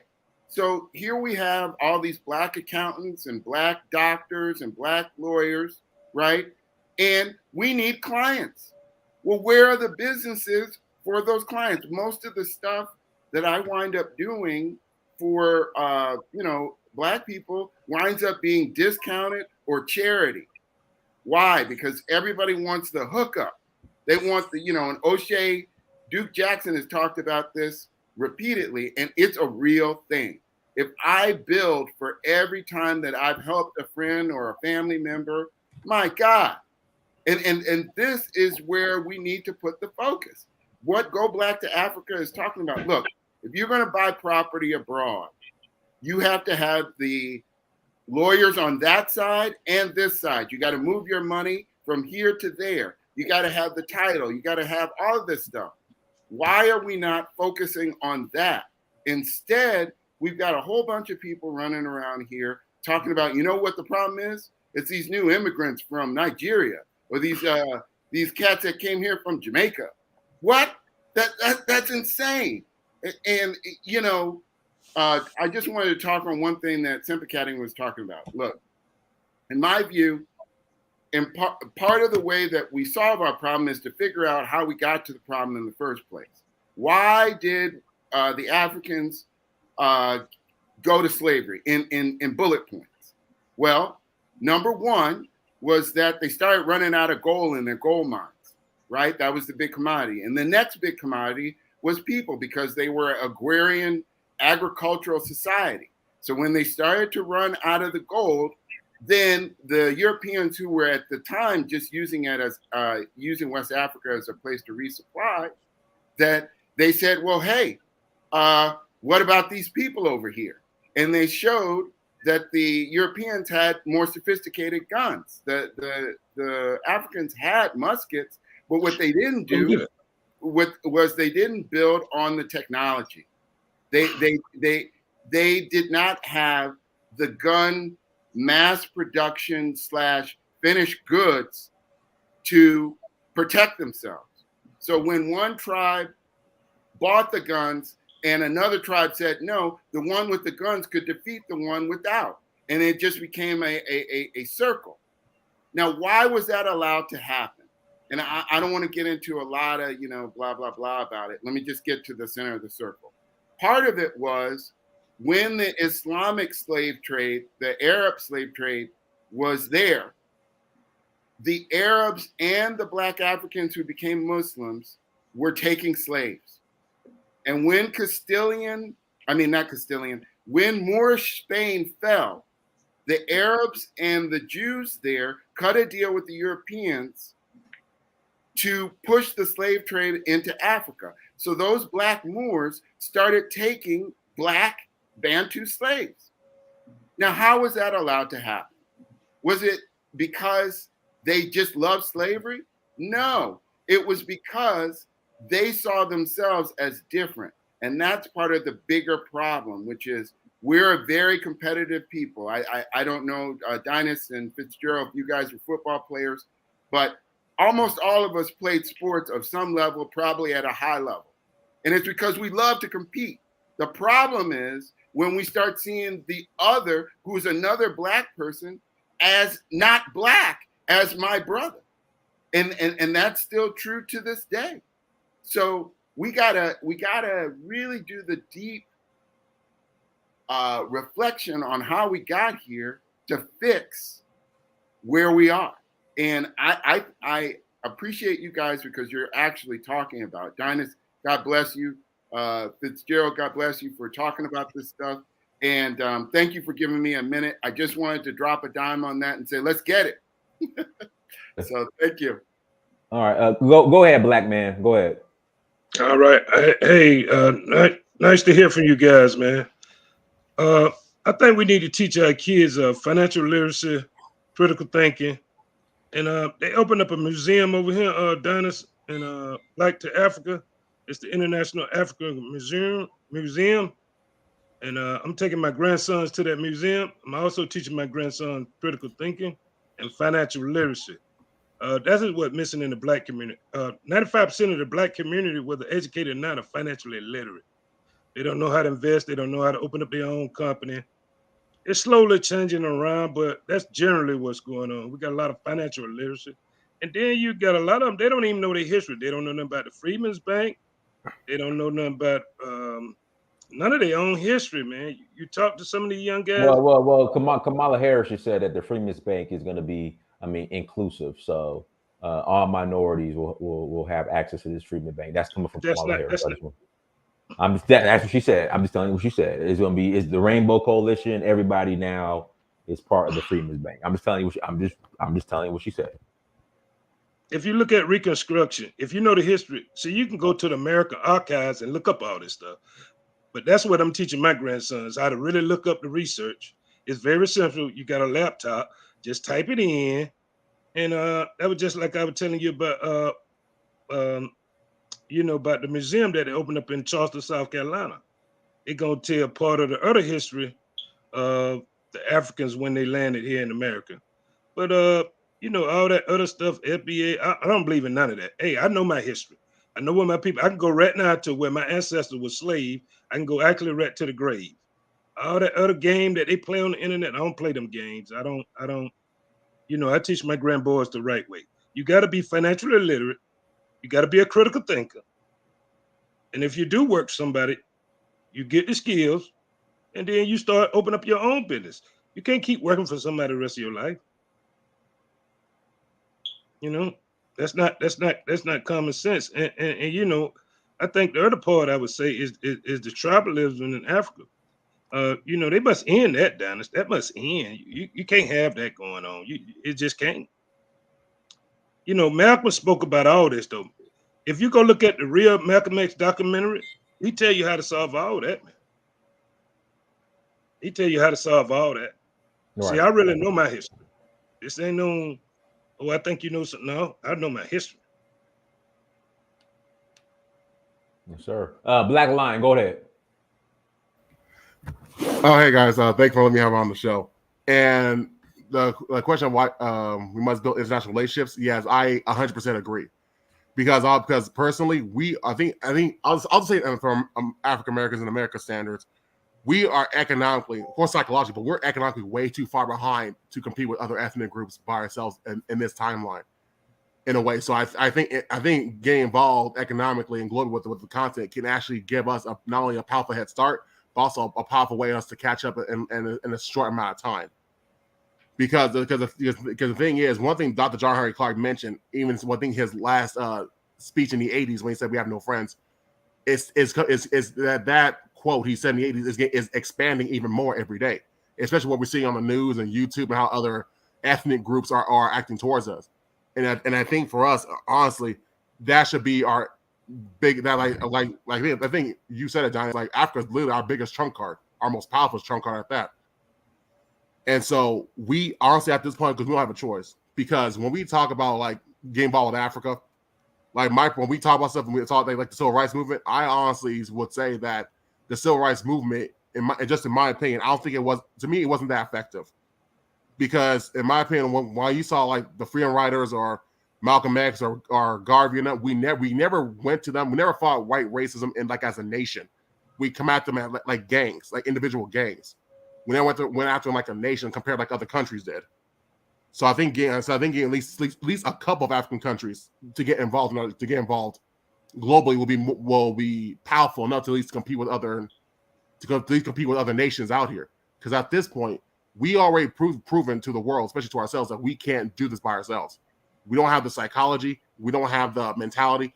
We don't even have the strength to at least admit that we kind of pretty much we're losing in this fight. So I do agree that we need to involve the continent as much as our political struggle as China is involved with the Chinese community. And one second, Fitzgerald Stevens, your boy is in the chat. O'Shea Duke Jackson, he's in the chat. Mr. Jackson. Oh, Shout out to everybody. Shout out to O'Shea Duke Jackson. Back at it again with another celebrity episode of Celebrity Jump. No, you missed that opening, man. This your boy, O'Shea Duke Jackson. Shout out to O'Shea Duke Jackson. I'm a fan of your show, ahead, sir. man. I am. No. No, go ahead, Black Lion. No, that's fine. But yes, I think like Africa can literally be the black people's most powerful trump card ever, and that's one thing. That's one thing. I think Garvey, he literally saw as like a lot. Even Garvey saw it as the future key, as to really like taking up a notch. And because a lot of people, are like when the brother said about we need to learn critical thinking and financial literacy, I 100% agree. But also we need to teach like nationhood also, because a lot of people are asking why Chinese or they're getting benefits, why they're getting crime laws or ethnic groups, like because they got the nation to back them up. You guys don't understand what political power is. They got the nation to back them up. If Chinese were not involved in America, or especially with their imports of goods, they would have kicked the Chinese out, treated them like just as worse as black people. But because China damn near produces everything, from clothes to electronics, they have a say so on how America runs, especially for their community. If we just get the African nations involved, it doesn't have to be a lot. Just a couple ones, at least just right now, we can damn near turn the economics and the black family all like 100. We can do a whole 360, just in a couple of years, with the right people, of course. It's very possible. We can't do this alone in America, and that's one thing we have to accept. And so if we do this right, and just stay, like we said, like we got to practice like stay on code. We can literally we can damn near make America fall, at least to a certain extent, make America bow to us to a certain extent. And it's very possible. Because doing this alone in America is literally an illusion of progress. That's all I would say. I mean, we can't make nobody bow down. We're the third minority. And we don't stick together. And we splinter cells. And we FBA, and we ADLs, and we Christians, and we Muslim, and we Jehovah Witness, and we free spiritual people. You get what I'm saying? We can't make nobody bow down. The only thing we can do is one thing that black people do the best is make everybody else richer. They're making Chinese people rich, make Jewish people rich, they make Arab people rich. But when it comes to me and you, I got to rob and kill you for the little bit you got left after you don't spend your money with all these people. Black people on Friday come up with a strategy, Fitzgerald, and this is why I'm glad Fitzgerald on the show, because he can understand this, because he's a businessman. Dynast too, but this is directly to Mr. Fitzgerald. Is black people come up with a strategy on Friday of how much money they're gonna give away, Mr. Fitzgerald, not how much we're gonna save. You get what I'm saying? Our focus on Friday is how much money we're gonna give away. Then we're gonna work with whatever we got to last us to the next Friday. So this question to Mr. Fitzgerald, because I know he have this love for the black race, as in his heart. But what I'm saying is, as a businessman, and you're dealing with people that want you to invest in them, Mr. Fitzgerald. But the people that want you to invest in them, you might like them, you might get along with them, y'all might have some things in common. But if you see these group of people that on Friday make up a plan, I'm talking about then not only a plan within themselves, Mr. Fitzgerald, we make plans in a group. We call them our homeboys, our homegirls. You get what I'm saying? On Friday to spend as much money as we can to Monday. What you want to invest in those people, Mr. Fitzgerald? No, sir, I can't. I can't invest in those people, no matter what my feelings are, and survive. It either comes down to my business or them, and you can't do that. You can't support those who don't support you. You can't do it. And that's They're financially illiterate. They're financially illiterate. What I'm saying, Mr. Fitzgerald, like when you take the emotions out of it, when you take the word black people and you take that little slash and you take the emotion, the slash and the hyphen, whatever, then the emotions out of it, and just look at black people, the black race as a total, as a whole, it's nothing that you want to invest in. Of course, we have people. I'm one of the success stories. I came from the projects, went to prison. Now I'm a 6-figure dude. You get what I'm saying? Like I made it out the hood. You get what I'm saying? I was a part of the 94 crime bill, the cocaine spill. You know what I'm saying? I seen people get killed. I seen people get their brains blowed out. I seen people get kidnapped. I saw this happening. You get what I'm saying? But now, the way we were saying about how the white people, you know what I'm saying, the CIA, all of that, yeah, you're right. They did drop the drugs in the black community. But once we got a hold of it, that's when I saw how animalistic that black people act. That was the first time I saw it. Because, you know, we were just like, okay, man, we're going to sell this. You know, it's like we all had a plan. But when Fitzgerald saw me making more money at my trap, then I became an enemy to him. He felt like I should die, or even vice versa. Hustle Smart thought that he was dying. You get what I'm saying? But the plan wasn't to stay, but the way they made the drug in the neighborhood so easy, Fitzgerald, that it was a promotion, because you would never see police. I just sit out there on the block down there in old Techwood, you know what I'm saying? It would $4,000-$5,000 worth of dope, and it would be gone in like 6 hours, Fitzgerald. 6 hours and not one. Fitzgerald, I mean, simply, I can interject. So for people that don't know, Techwood is now Atlantic Station. Am I correct? Yeah, it's called Centennial Place, but it's connected to Atlantic Station. Okay, right. Yeah, but it's right there by Georgia Tech, right there by all this stuff. See, the one thing that I noticed about what black people, what they still need black people to do, they need black people to come in these neighborhoods and tear down the neighborhood, because black people bring the price down. Then they come in and snatch it up for the LO, for the low. You know what I'm saying? Whatever colloquialism you want to come up with, and then they bring the price back up. And then the black people move on the outskirts, run that shit down. And then they come back out there and build it. They're selling us the same properties that they've been having for the last 100 years.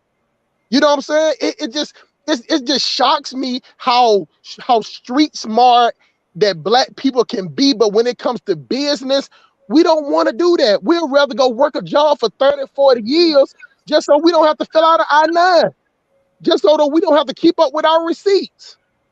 We would rather work a job for 30, 40 years than to go out there and take a risk and do whatever. And on top of that, you can work a job and run your own business. But then they're going to take away the weekend. And what black people do on the weekend, Mr. Fitzgerald? What do we do every weekend? Rain, summer, winter, fall. What do we do every weekend as a whole? Go out and spend the money. You know, I think I stated, and maybe I was wrong on that fact. So what, the black dollar stays in the community about 6 hours? That's on a good day, not when it's 85 degrees outside.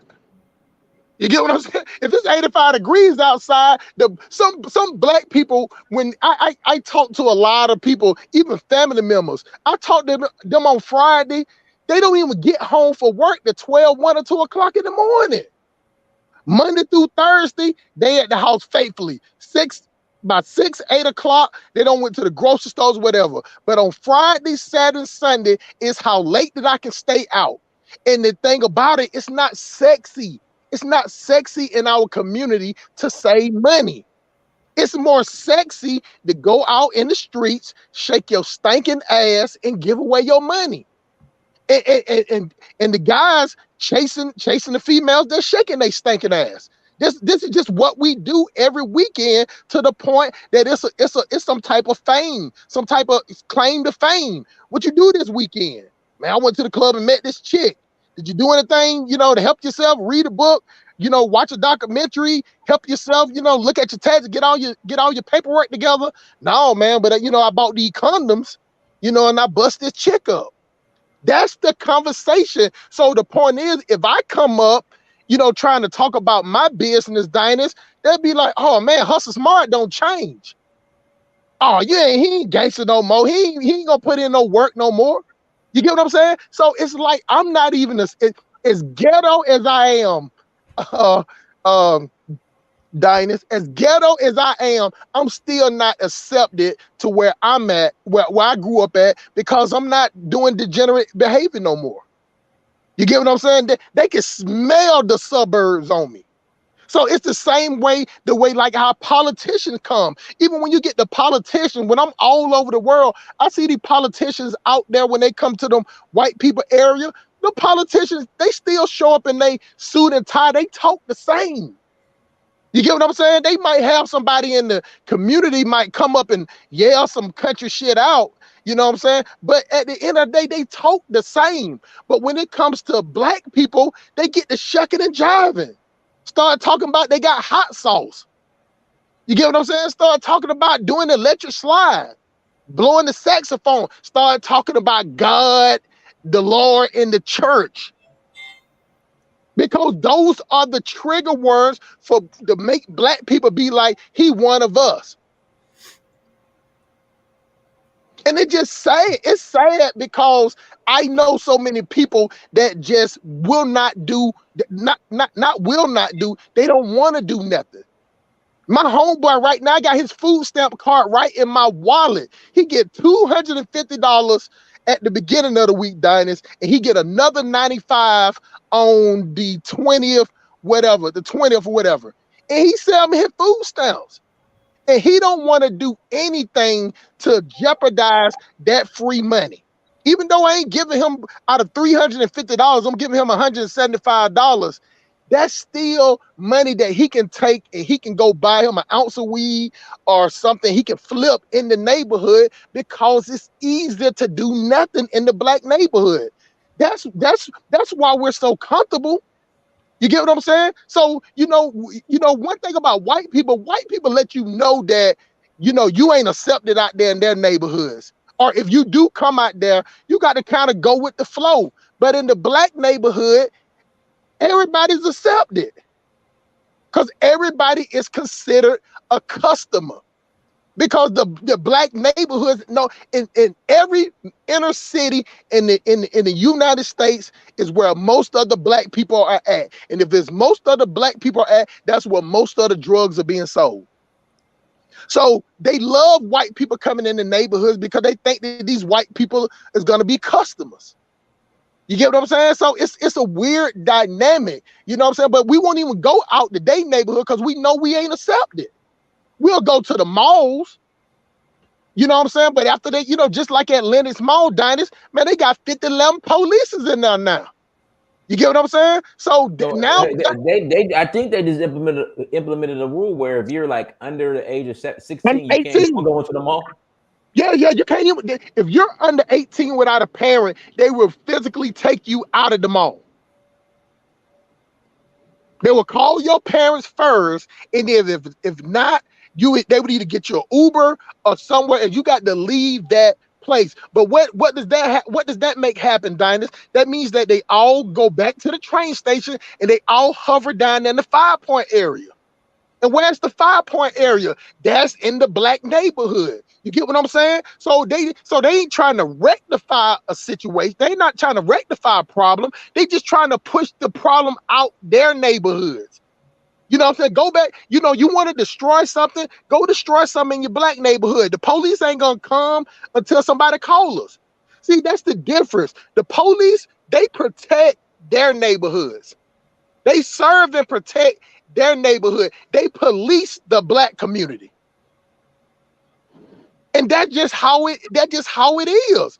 And until we have more of us in a position of power, then nothing ain't gonna change. As long as we got most of our people shooting the basketball, throwing the football, hitting the baseball, rapping, singing, Don't forget shaking your stinking ass, because that we get likes off of that.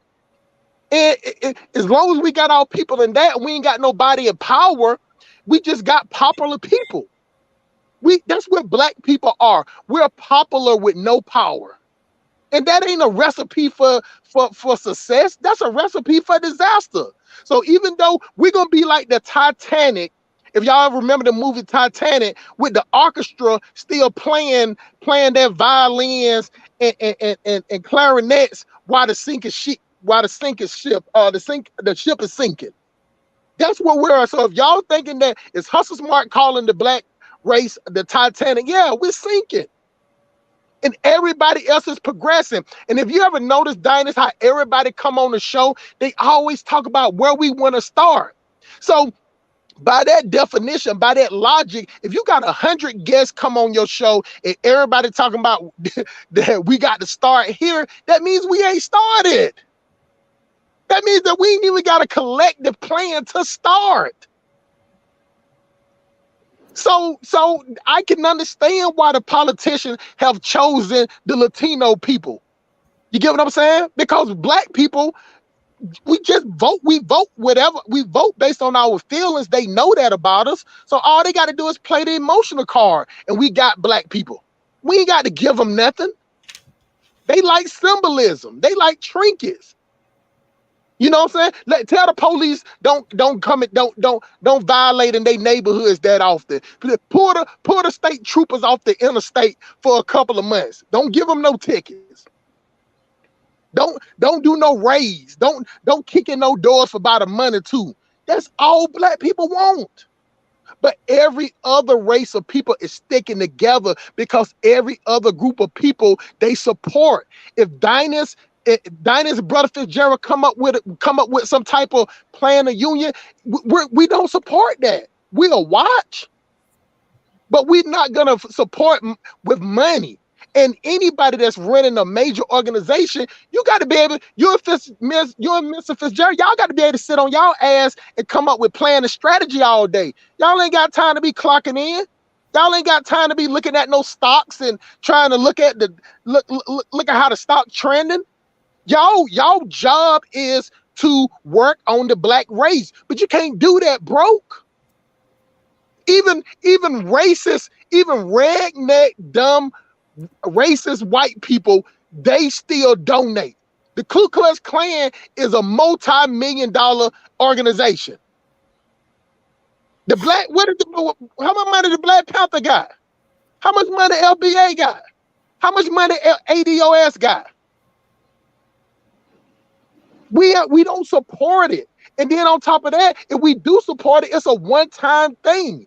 You know what I'm saying? The ideology of racism is more powerful than sticking together. And at the end of the day, black people just want white people to love us. We want white people to love us the way we really do love them. Because we really love white. Now, we can't stand each other.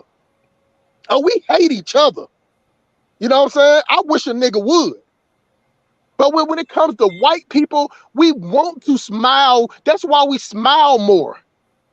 That's why we laugh more. Even with the black women, when the black women go work for the white man, she gives him her best, Mr. Fitzgerald. She show up on time. She got on her best outfit. Her Brazilian wavy, natural, kinky 26-inch weave is laid to the side. She got on her perfume and everything. But when she get off of work, now she got the bonnet on. Now she got on the beauty supply flip-flops. Now the attitude comes out. You get what I'm saying? So at the end of the day, it's a separation between black men and black women. And I understand, because we're not employing black women. It's the white people employing them. We don't look at each other the way the Latinos look at each other. Even though Latinos kill each other too, you know what I'm saying, whatever. But what I'm saying is the hierarchy, the pecking order, the respect level, we don't have that. When it comes to each other, we are each other's worst enemy. That's how we see each other. But as a white person, we see them as a way that maybe we could come up. It's the same way in Africa. That's why when they see a white person, they ready to cook them up some rice, ready to start dancing barefooted in the dirt, ready to let the white person hold their kids. Because that's the way we see them. We don't see each other. We see each other as a push down. We see white people as a hand up, and it's only the goods and services they bring because they support their movements. Even the people that come over there with the donations and the aid, they're supported. Peace Corps bread is supported by a multi-million-dollar corporation, Dynas. He can stay in Africa for 6 months and ain't got to worry about a dime because he have a corporation backing him up. Who's supporting you when you go to Africa, Dynas? If you need to stay over there for a couple of weeks, who's supporting that? That's coming out your pockets. We don't support our leaders. We don't support our elites. We don't support our people that's trying to do something. But you know who we'll throw money to? We'll throw it to Lil Durk. We'll throw it to Young Thug. We'll throw it to anybody that's doing degenerate shit in the black community because it's entertaining. That's the difference between them and us. And that's why we're the third minority and we still acting like it's just some false bravado we have. And the Latinos is 76 million and they got 15 million in hiding, Dynas. Just wait till all of them learn how to speak English. It's over. And we don't even see it coming. But it's already here on our doorstep. But I passed the mic, man. Appreciate it, brother. African Rattle, go ahead, African Rattle, and then we'll go back to Fitzgerald and close out. Go ahead, African Rattle. Hey guys, can you hear me? Can you hear me? I hope you can hear me. Yeah, I can hear you. Yeah, I hear you just fine. Go ahead. Loud and clear, my brother. Okay. I loved what he said about Africans and what we do with white people, but that mostly comes from religion. I hope you understand that it's religion, and we appreciate white people because we see Jesus, and we think Jesus, white people, same thing. Though most of us now are becoming more traditional with our religion, so that's gonna fade with a few decades. But what I want to say is there's a lot of benefits to going international. I know there's a lot of FBA, there's a lot of ADOS, but here's the thing. You can be FBA, you can be ADOS. I understand those positions. I understand African Americans, you want reparations, you want justice, you want all this stuff. I understand it. But the problem is do not be tribal, because you want to be tribal, but our tribal is different from your tribal. Our tribal is authentic. We fight, as Africans, we fight over land. We fight over historical stuff that you will not understand. We fight over, for example, I'm Kenyan. I come from Kenya. I come from a small tribe called Merus, and our tribe began in the 14th century. And we used to be indentured servants of the Kikuyus, who were a bigger tribe than us. We fought for our freedom back then in the 14th century, in the 1370 something. So it's bigger than what you think. It's not some beef thing where you want to have beef, you want to charge people. I heard I heard some FBA people wanted to, sue Africa for reparations or something like that. And I'm like, okay, good luck. But here's the thing. It's not about beefs. It's about lineage. And it's about what do you want to get from the market. We have a global market. You either you have goods and products to sell, or you don't. Either you have people who are willing to work, or you don't. So the thing is this: FBA, there's a lot of talent with African Americans. There's a lot of things you can influence. There's a lot of things we can influence as Africans. We have land. You guys have a culture that you have sold to the global market, which is hip hop and other things. We have land. We have crops. We have all the things. So if you can merge that together, we have a product for the global market that we can sell as black people. Either we do that, or we beef, or we start beefing about small things like, oh, you want reparations from Africans, or you want blah blah blah. You have a choice to make. We can be separate, or we can be together. If we are separate, we're going to suffer because we've seen it in Africa a lot. Africans are separate. That's why we suffer. We have these tiny economies. We have these tiny economies that do not work for Africans. We have, okay, I know we have ECOWAS, we have these other groups, but they do not work. If you are Togo and you have an economy of 1 billion, you can't negotiate like South Africa can negotiate. You can't negotiate like Kenya can negotiate, or Mali. So economies of scale is important. So I'm answering your question about what can we do to be, do we have advantages to get together internationally? We do have advantages. We have, because uh, we can be tribal, and that's okay. It's understandable. I know there are many Africans who are disrespectful and they come to America. But the problem is this. Here's the disrespect issue, if I have time to explain. Some Africans, okay, people are assholes in general. Some people are just idiots in general, whether you are African or not. Some people will. I've met some African Americans who are assholes to me. I did not say African Americans are this in general. I blamed that one guy, you see.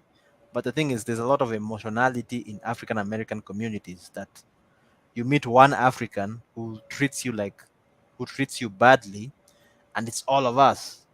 So you basically do the same thing white people do to you.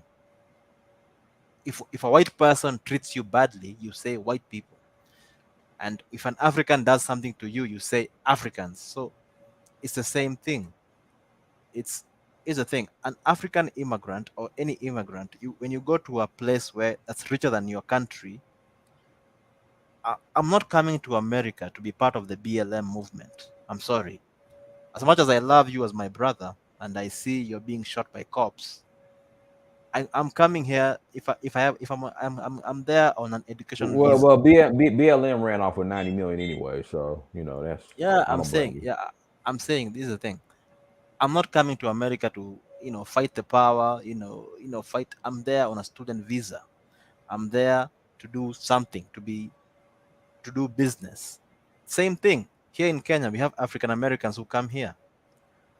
I do not expect you to come to Kenya and fight a tribal war with me. You're here to do business, because African Americans come to Africa to do business. You understand? Most of them, or they come to African America to Africa to on some emotional, like, I want to come back to Africa. I have some money, I saved some money, I want to build a home. I don't expect you to come here to be part of some group that will fighting some war or something. So the thing is, I think the expectation is African Americans want us to come to America and be part of some black power thing. But here's the problem: you guys don't control America. You're not the power in America.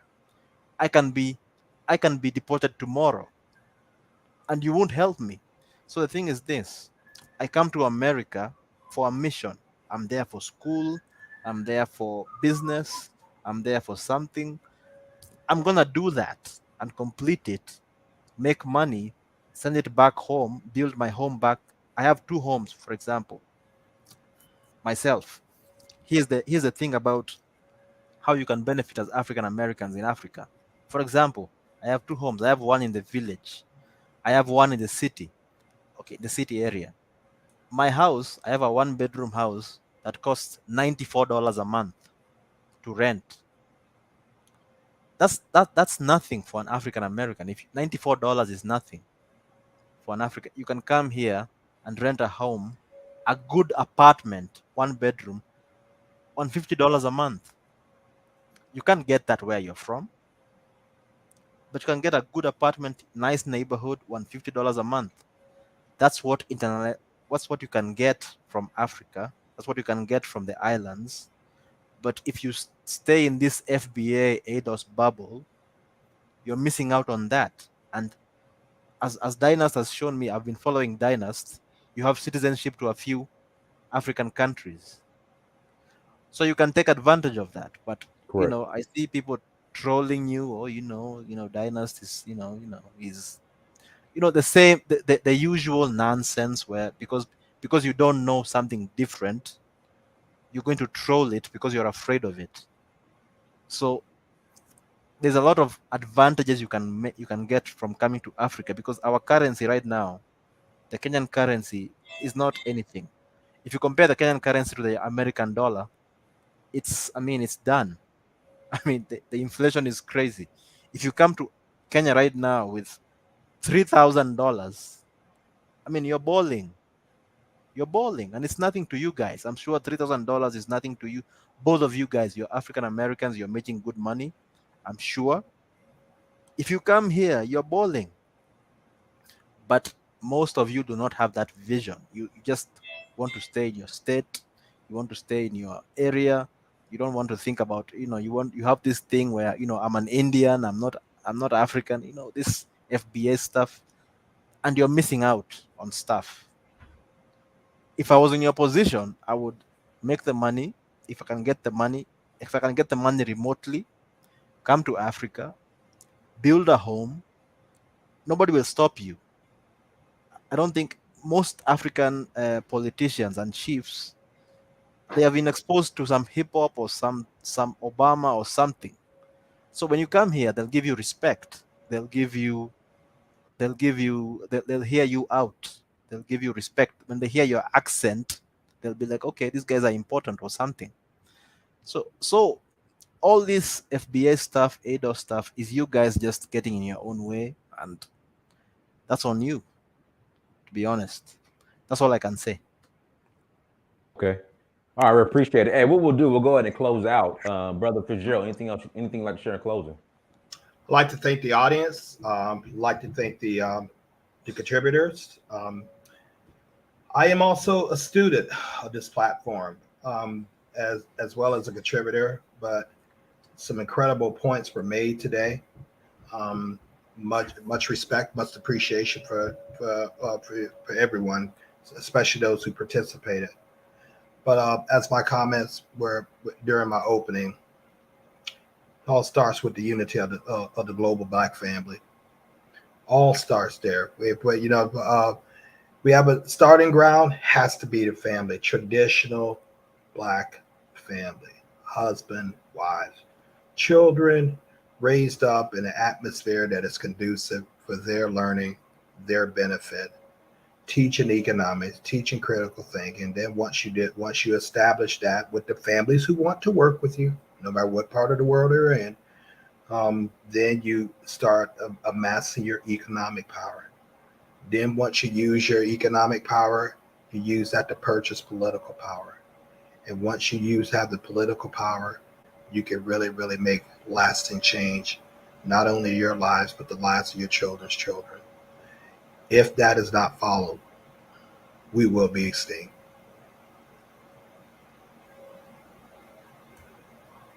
Yes, sir. Hey, Everyone, Donnie, thank you. before you close out, one thing I got to tell you, Go ahead. just Go ahead. on North Harrison and Memorial Drive, Right. it just opened up a brand new beauty supply shop for Black women over there. It used to be so think about how big a Kroger is. And I know Bishop Fitzgerald, he's down there Alabama. So I think they have Kroger's down now. I forgot what their major grocery store is down now. But a grocery store or Bi-Lo, they have opened up a beauty supply shop the size of a grocery store. Like, just think about that. The size of a grocery store. So you got over 22 aisles of product to make you look like everything else except for a black woman. Because there ain't no men going up in there. Well, Well, simple as change that, that. they got something similar off of Camp Creek. I Yeah, forgot the name of it. It's and almost they the got size one of similar, but this one is bigger. So think about it. So think about it like this, Diners. They got one on Camp Creek. They got one in Stone Mountain. They taking care of all the zones. Like the what I don't understand, we don't understand where we're being boxed in. So they just leaving you to the point that where you don't have to go nowhere. It's a one-stop shop. And guess what's next door to that? It's a liquor store.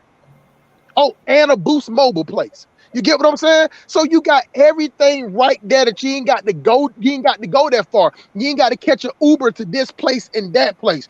You could show up, get your Brazilian, Indian, natural wavy. You know what I'm saying? You can go get you some liquor, jump right back in the Uber, or get on the bus, because now they'll let you, as long as you don't show it, you can take liquor and all that stuff on the bus now. And this is what it is. But what I'm saying is that's the type of way, that's the type of things that we'll support. That's how we support making other people rich. You get what I'm saying? Because they offer us a product that we can't live without. Like, what I'm saying is what product is black people, what product is black people offering black people? Besides a new dance, a new rap song, and a new way to make beef ribs. You get what I'm saying? Like, we're not producing no products that would make us want to go there. You know, that CMOS shit, everybody don't like CMOS. Everybody don't want to pay no $35 for a vegetarian plate, Diners. These chicks running around here, they selling plates of beans. And listen, I'm not hating. If people find value in it, people find value in it. There's a lady here in my community. She's selling $30 veggie plates. Line be wrapped around the $30. building. Mr. Fitzgerald. But I'm not mad. I'm not mad No, though. Get your no, money. I'm not Get mad your at money. that. Get your I'm money. not I'm not mad. I'm not mad at that, but what I'm saying is for our things is trendy.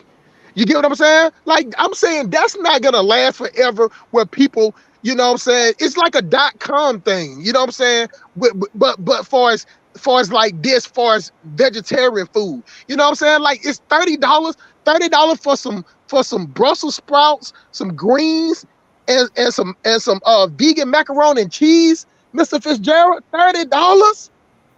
Can I add something to this? Hold on for a second, Mr. African Rattle. You don't even, Mr. Fitzgerald, you don't even get a drink with it. $30. Hey, let her. Hey, get your money. Get your money. I have nothing against it, but what I'm saying is that from that type of money that they're doing, we're not building anything. I'm telling you, I'm one of the proponents. And if somebody was in the chat was like, Hustle Smart makes over $100,000 a year. Why would he buy $700 of food stuff for $350? Because I'm a businessman. I ain't got no pride to go in a grocery store and I got $700 and somebody sitting out there talking about, well, you know what? For that $700 you can spend, you can give me $350 and you still can get the same $700. What type of fool would I be not to take that deal? I don't care if I got $30 million. It's the same way that we like stolen stuff. It doesn't matter how rich you are, Dinah. You could be sitting on $1 million. Let somebody pull up on you with the right watch or a pendant or something. That for you be like, man, this fool don't even know what he got. You know what I'm saying? You ain't gonna be like, well, you know what? Let me go in there and pay full price. It's the weird thing that we do. Even when I go out to eat, Dinah, I don't care if I'm with a female. I don't care. It's a weird thing with black people. If I go to a restaurant and I got coupons, I'm gonna pull out the coupon.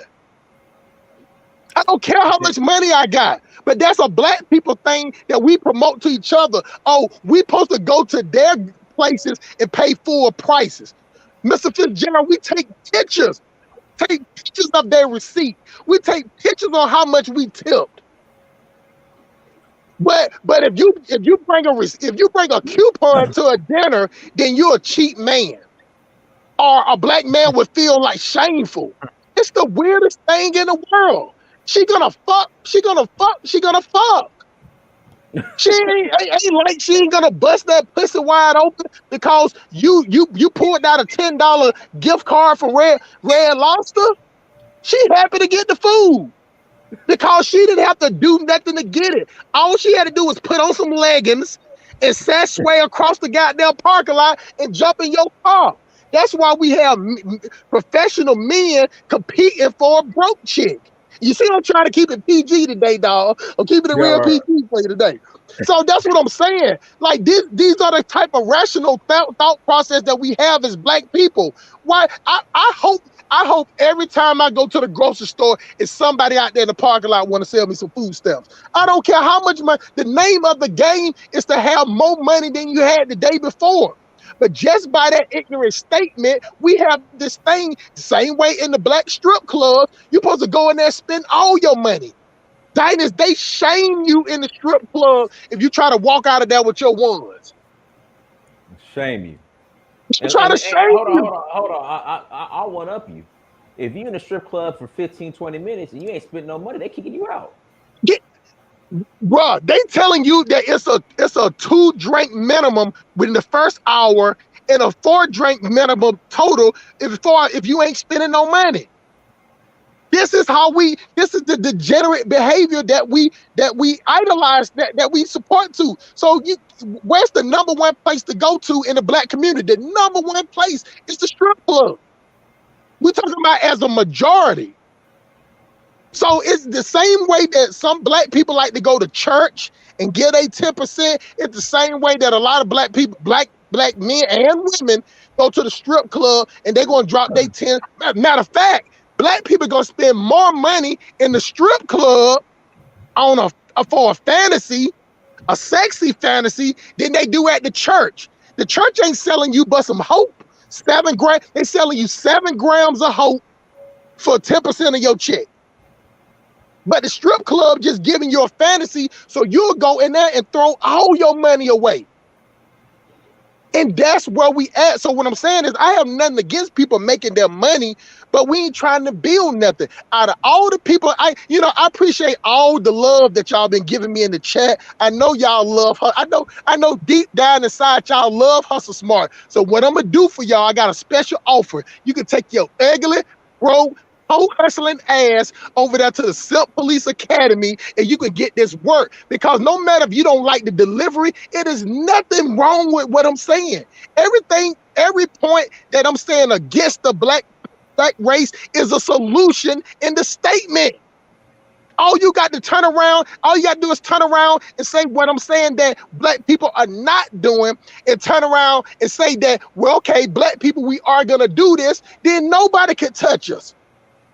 But until we make a 180, Mr. Fitzgerald, until we make a 180, Mr. Dynas Amir, we just some fuck niggas wait for Friday to give our monies away, and we some fuck niggas going to church looking to a rich nigga reading scriptures, holding our hands up in the air and praying for everybody and loving everybody, except for each other.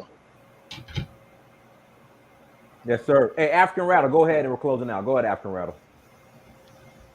Okay, what I was going to say is, I think you guys are a bit mean to yourselves. Okay, it's important to understand that as long as you don't live in a country of your own, which you don't run, some issues will be there for you. For example, I'm a big fan of the African American so-called hoteps. Okay, some of them are crazy, but all of them are not crazy. Some of them make sense. You have to have some nationalistic ideas for your community, because every community is nationalist, apart from Africans. Even I see it in Africa a lot. I see it in Kenya. For example, in Kenya, when you come to Kenya, the government is very open to everybody. Indian, white people, Asians, But when you say when somebody comes and says, "Hey, we want some black stuff done," it becomes like, "Oh, what are you saying? You're trying to be racist or something," and they don't get that we just need some nationalistic views. Here's the thing: African American problems can be solved by simply saying, "We want some black-owned this and that." You understand? When you say, "Okay, we have some companies, we want African Americans to take care of our own. Here's our advantage as Africans." For example, when you come to Africa in Kenya, you find small companies that provide basic things: sewage, trash, black owned. I own a company that does sewage, for example. I do it myself. I go to neighborhood, we collect garbage, and we do it ourselves. That gives you a sense of pride. That gives you a sense of you own where you live. You understand? So that's all you need. You need the hoteps to have some money to do their thing. The problem is in African American communities, the hoteps get shamed and they get told, "Oh, you're crazy, or you don't like white people, or you're not intersectional." You're not supposed to be intersectional all the time. You're supposed to be pro yourself. So I'm a big fan of the hoteps because, for example, the hoteps like Umar Johnson, although he's not built a school yet, I'm a big fan of Farrakhan, for example, because I believe in what he's saying. Though so many mainstream Black Americans don't like it because they're so used to white people running things. African Americans are like are like Black South Africans. Black South Africans did not like Mandela until white people approved Mandela. You understand? Mhm. So That it's like, that was the same thing for what they don't tell you. That's the same thing for Martin Luther King Jr. too. A lot of black people didn't like MLK Jr. in South Africa, a lot of Black South Africans did not like Chris Hani. Hmm. Chris Hani was a Black South African freedom fighter What until he about got killed. what about what was the other leader that got revolutionary that got killed? Steve What's his name? Biko. Steve Steve Biko. Biko. Steve Biko. Yeah, Biko. Steve Biko. He was not very popular among the blacks there Until he got killed. until he got shot, until he got killed. Hmm. You understand? So you wait for whites to approve something for you to go ahead with it. For example, in Kenya here, so many African Americans are lost because you guys think that Kenyatta was a freedom fighter. He was not. I see some African Americans children named after Kenyatta. Kenyatta was our first president. Kenyatta was a sellout. He was like Kenyatta was like the British stooge to bring the real heroes were the Mau Mau. You understand? Hmm. My grandfather was part of the Mau Mau, but you never hear those stories because they will never tell you that. They will tell you Did, what. did they ever find the body of Didon Kamati? Didn't they find his body finally? Yeah, they found it and they buried the bones somewhere, and then they put the university next to where they put his some of his bones. You understand? Hmm. But that was many years, decades later. You understand? So that's what they do. That's what they do. They Sankara in Burkina Faso. Sankara has been reburied 35 years later. They have a memorial of Burkina Faso 35 years later after they killed the guy. That's what they do. They will kill you today, bury your body, and hide the story. And then 35 years from now, they will say, okay, let's say Dynast died. We killed him. Okay, we are buried. You can have permission to mourn him now. That's what happens. So the solution for this is this: embrace your hoteps, the good ones, the the non-crazy ones, the ones who have ideas that say, you know what, let's have a black-owned this, let's have a black-owned that, and then because the hoteps, we have so many African hoteps. Patrice Lumumba was a hotep. If Patrice Lumumba was alive today, they would say he's a Hotep, because Absolutely. Patrice Lumumba was saying, okay, let's have African named this, let's do this, let's have an African economy, let's have our own currency, let's do this and that. If he was alive today, they would call him a Hotep, but he got killed. And guess who got power? Mobutu. Mobutu was the what do you call him? He was the Obama back then in the 60s of Congo. He was the guy saying, let's be equal, let's all races together. He was the Al Sharpton of Congo back in the 60s. Mobutu. He was. He was a handsome young man saying we should agree with everybody, every Belgian white, bring them in. We do it. Patrice Lumumba was the Hotep. In Burkina Faso, Sankara was the Hotep. He was saying, in 4 years, he had the country from debt and food insecurity to surplus. He was a Hotep. He was saying all the ministers go from Mercedes Benz to Toyotas. That's a Hotep move, because Hoteps would say that. Hotep would say, let's get rid of the white man's luxury, and we approve the small luxuries from Asia, and we have them there. So he's a Hotep also.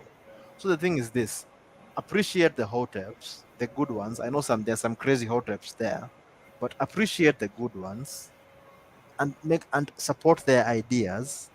But the problem is, the culture is this: if I don't support homosexuality and transgenderism and all this stuff, I'm a Hotep, and throw my ideas away. The thing is this: I have nothing against the LGBT. I just center economics. In Africa, for example, we have a bad rep. People think we hate gays or something. Nobody is looking for gay people to harm. We don't care. It's just that they make the primary issue that black people are supposed to focus on, and that is ridiculous. I'm focused on eating. I want my economy to work. I want to go to work. I want water in my house.